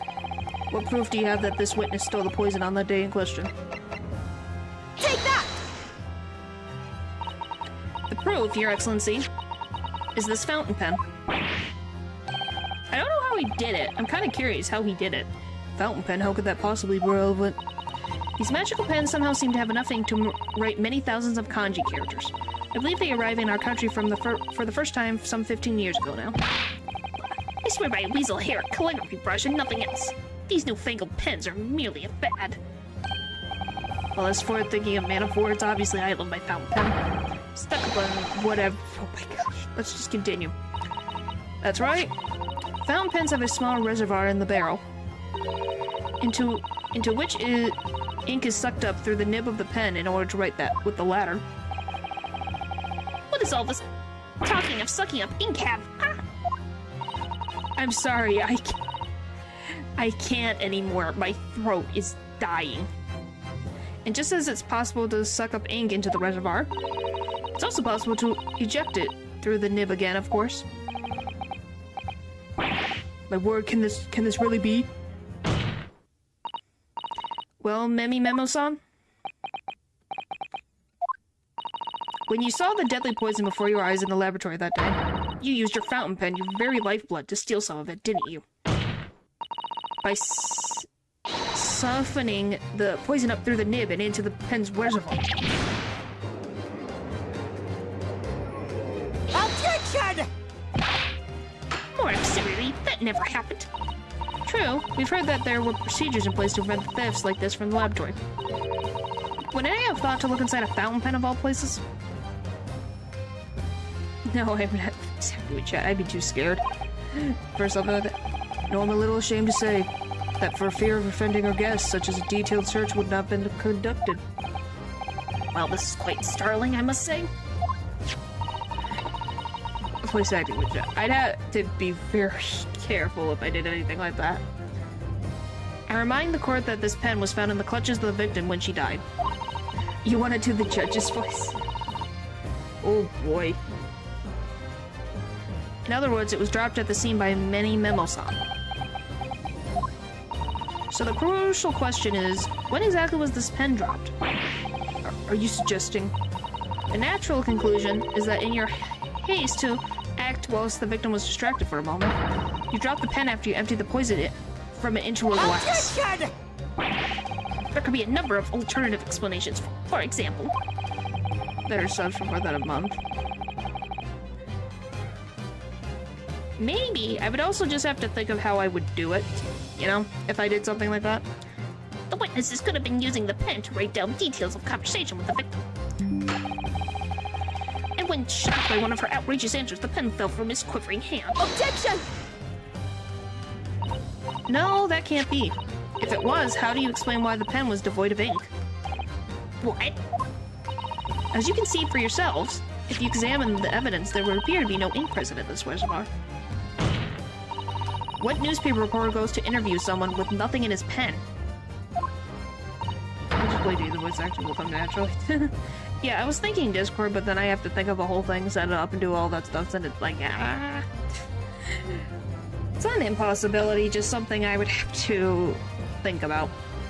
No, the pen was dropped after the poison that filled its reservoir had been emptied into the victim's glass.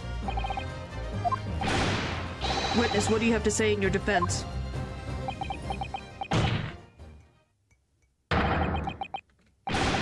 So is that how our modern justice system works, is it? So what if the ink in my pen runs dry? So what if my pencil snaps? Oh, I can always claw my way back into the game. I have plenty in reserve. Possibility. Did he just throw pencils? You claim I sucked the poison up into my pen? That's wild speculation. If you thought you could bring down a fine, upstanding citizen with a trick like that, think again. It looks as though it's going to take one final decisive blow to finish this matter. As I see it, the situation is now very simple. It rests upon whether or not this witness did indeed steal the poison on the day in question. And therefore, it all depends on whether or not the defense can prove that he did with evidence. No such evidence could possibly exist. Objection! Many memos-san. This is how our modern justice system works. What? In the courtroom, evidence is everything. Sometimes you would do well to remember, because we are well past the point of speculation at this point. At this stage, I assure you. Very well then, I call upon the defense to present the aforementioned evidence. This is it then. This will be the final piece in the puzzle. The defense can prove by any means, by the means of this item, that it was the witness's pen that was used to steal the poison. Take that! Counsel, what is that bottle? This bottle contains the unique chemical reagent that can identify the poison in question. Yep. Yes, well, he also stole poison. You have to now think, he also stole poison that was made for the military, so he stole from the government, too. Yes, the poison is an entirely new synthesis of alkaloids developed by my colleagues and I. It would be impossible to detect traces of it by any other method. Or, from another perspective, simply with this chemical reagent, anybody at all can check for traces of the poison. Reagent? What? One drop of the contents of this bottle on the tip of your fountain pen, Memi Memo-san, is all it will take to solve this case beyond all reasonable doubt. Finally. No, you can't. I won't. Your crimes are bad enough, but at least know when to admit defeat. Your Excellency, the defense requests permission to carry out the test on the fountain pen at once. Disappear, oh boy.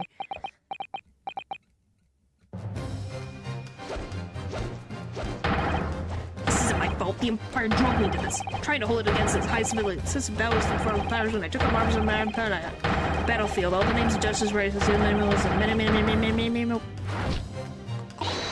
Susato, with me. I'm here. I'm there. Hi-ha. But with the poison is another. That was beautiful. That was beautiful. Did I do it right? Was that was a Susato takedown, wasn't it? Not quite. That was a Ryotaro takedown. Yay!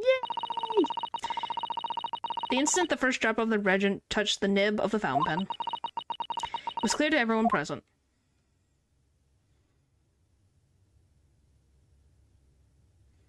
When I saw it there in the lab, poison, the devil got a hold of me, and I decided to do it on a whim. Yes, they did it. I excused myself and emptied all the ink down in the sink in the bathroom, washing the reservoir out carefully. And then you waited for an opportunity to suck up some of the poison, didn't you? Onto your fountain pen. Yes, that's right. We're almost done. Answer me one thing, Memi Memo-san. Why did you steal it? For what purpose? Isn't it obvious? To find out what it was made of and expose it in an article. I mean, it was a secret project after all. Too juicy for a journal like me to pass up. Then why did the Englishwoman end up dead? I went into that hut intending to quiz her on her situation, that's all. As a reporter. As a known killer, enjoying her full freedom, evading justice by leaving the country. I told her what I thought about it. And she just laughed in my face. Oh, what's this? Far Eastern caveman purporting to practice journalism? Really, you must learn the difference between reporting and listening at doorways, you ignorant plebeian. What did you call me? This country, with its pretensions to a justice system to a free press, it's really very depressing. You see your superior ways in the West, yet you lack the mental capacity to emulate them. Wow, she really just pushed it, didn't she? Get out of here, you wolf. Get out and crawl back into the cave you came from. Yeah, I still don't feel pity. That's when I remembered about the deadly poison I happened to have in my pen at the time. A terrible tale. In my head, I knew I should just get out of there as quickly as possible, but I couldn't. You should have left. Then you wouldn't be here. Couldn't let her get away with what she'd done, when she clearly had no remorse at all. I suppose it was my journal spirit, getting all fired up. We're done. Once we see the confetti, we're good. Or fireworks, so for sure, he let his intrusive thoughts win. Yep. I'd like to ask you something. Yes. You often talk about justice. But surely as a journalist, you could have used other means to deliver the justice you sought. There's no justice in the press. Sorry?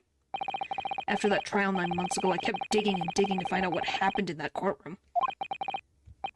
Finally, I discovered the truth. It was a cover-up. That's what it was. A cover-up? What do you mean? I would remind you of your position, witness. Be careful what you say. Oh, come on. Doesn't it strike you as strange? We're suddenly not allowed to a foreign national?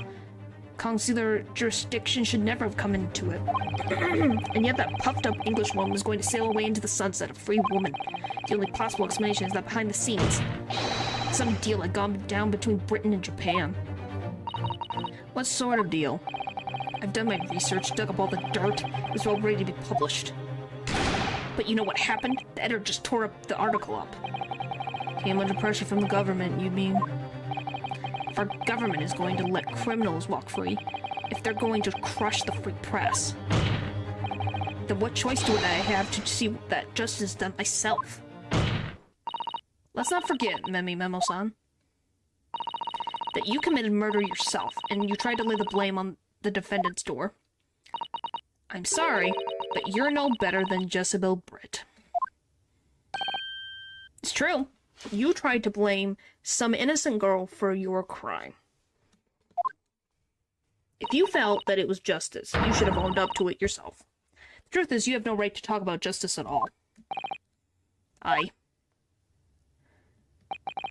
suppose.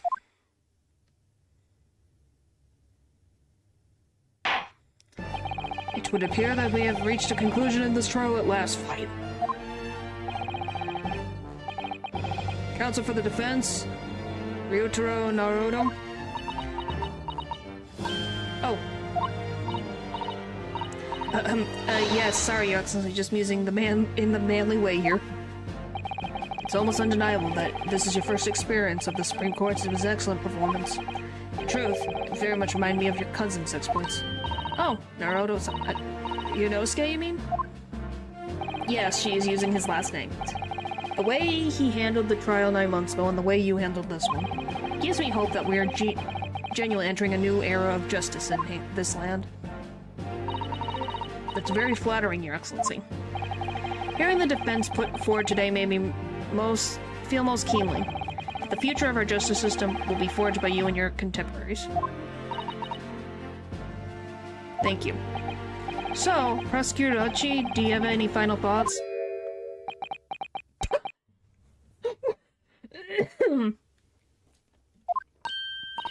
Prosecutor Uchi. I, Takasuchi of the Uchi clan, have been invested by a cowl youth not once now, but twice. If there was any shred of my former self left, it has withered and died here today. What do you mean, my mic? It's still on. Gosh, your journey to culture enlightenment sure took a while, didn't it? Bit steadier than usual? I think it's my voice. I'm literally dying. Are we good stopping here? And then we finish the rest? We finish the story. Are we... Like, it's literally my voice is dying.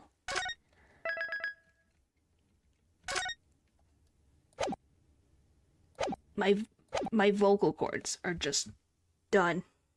That's why it's staticky. So next time, we'll finish whatever the frick he's gonna do. Alright. Tomorrow, I think, is Zenless Zone 0, I'm pretty sure. Yeah, it's Zenless. So we'll have that to look forward to. Because I get to do all that stuff. Alright, thank you guys for watching, and I will see you guys if you promise to watch Elden Ring. Why do you want to watch that Elden Ring trailer so bad? My gosh. Alright, see you guys next time. Bye!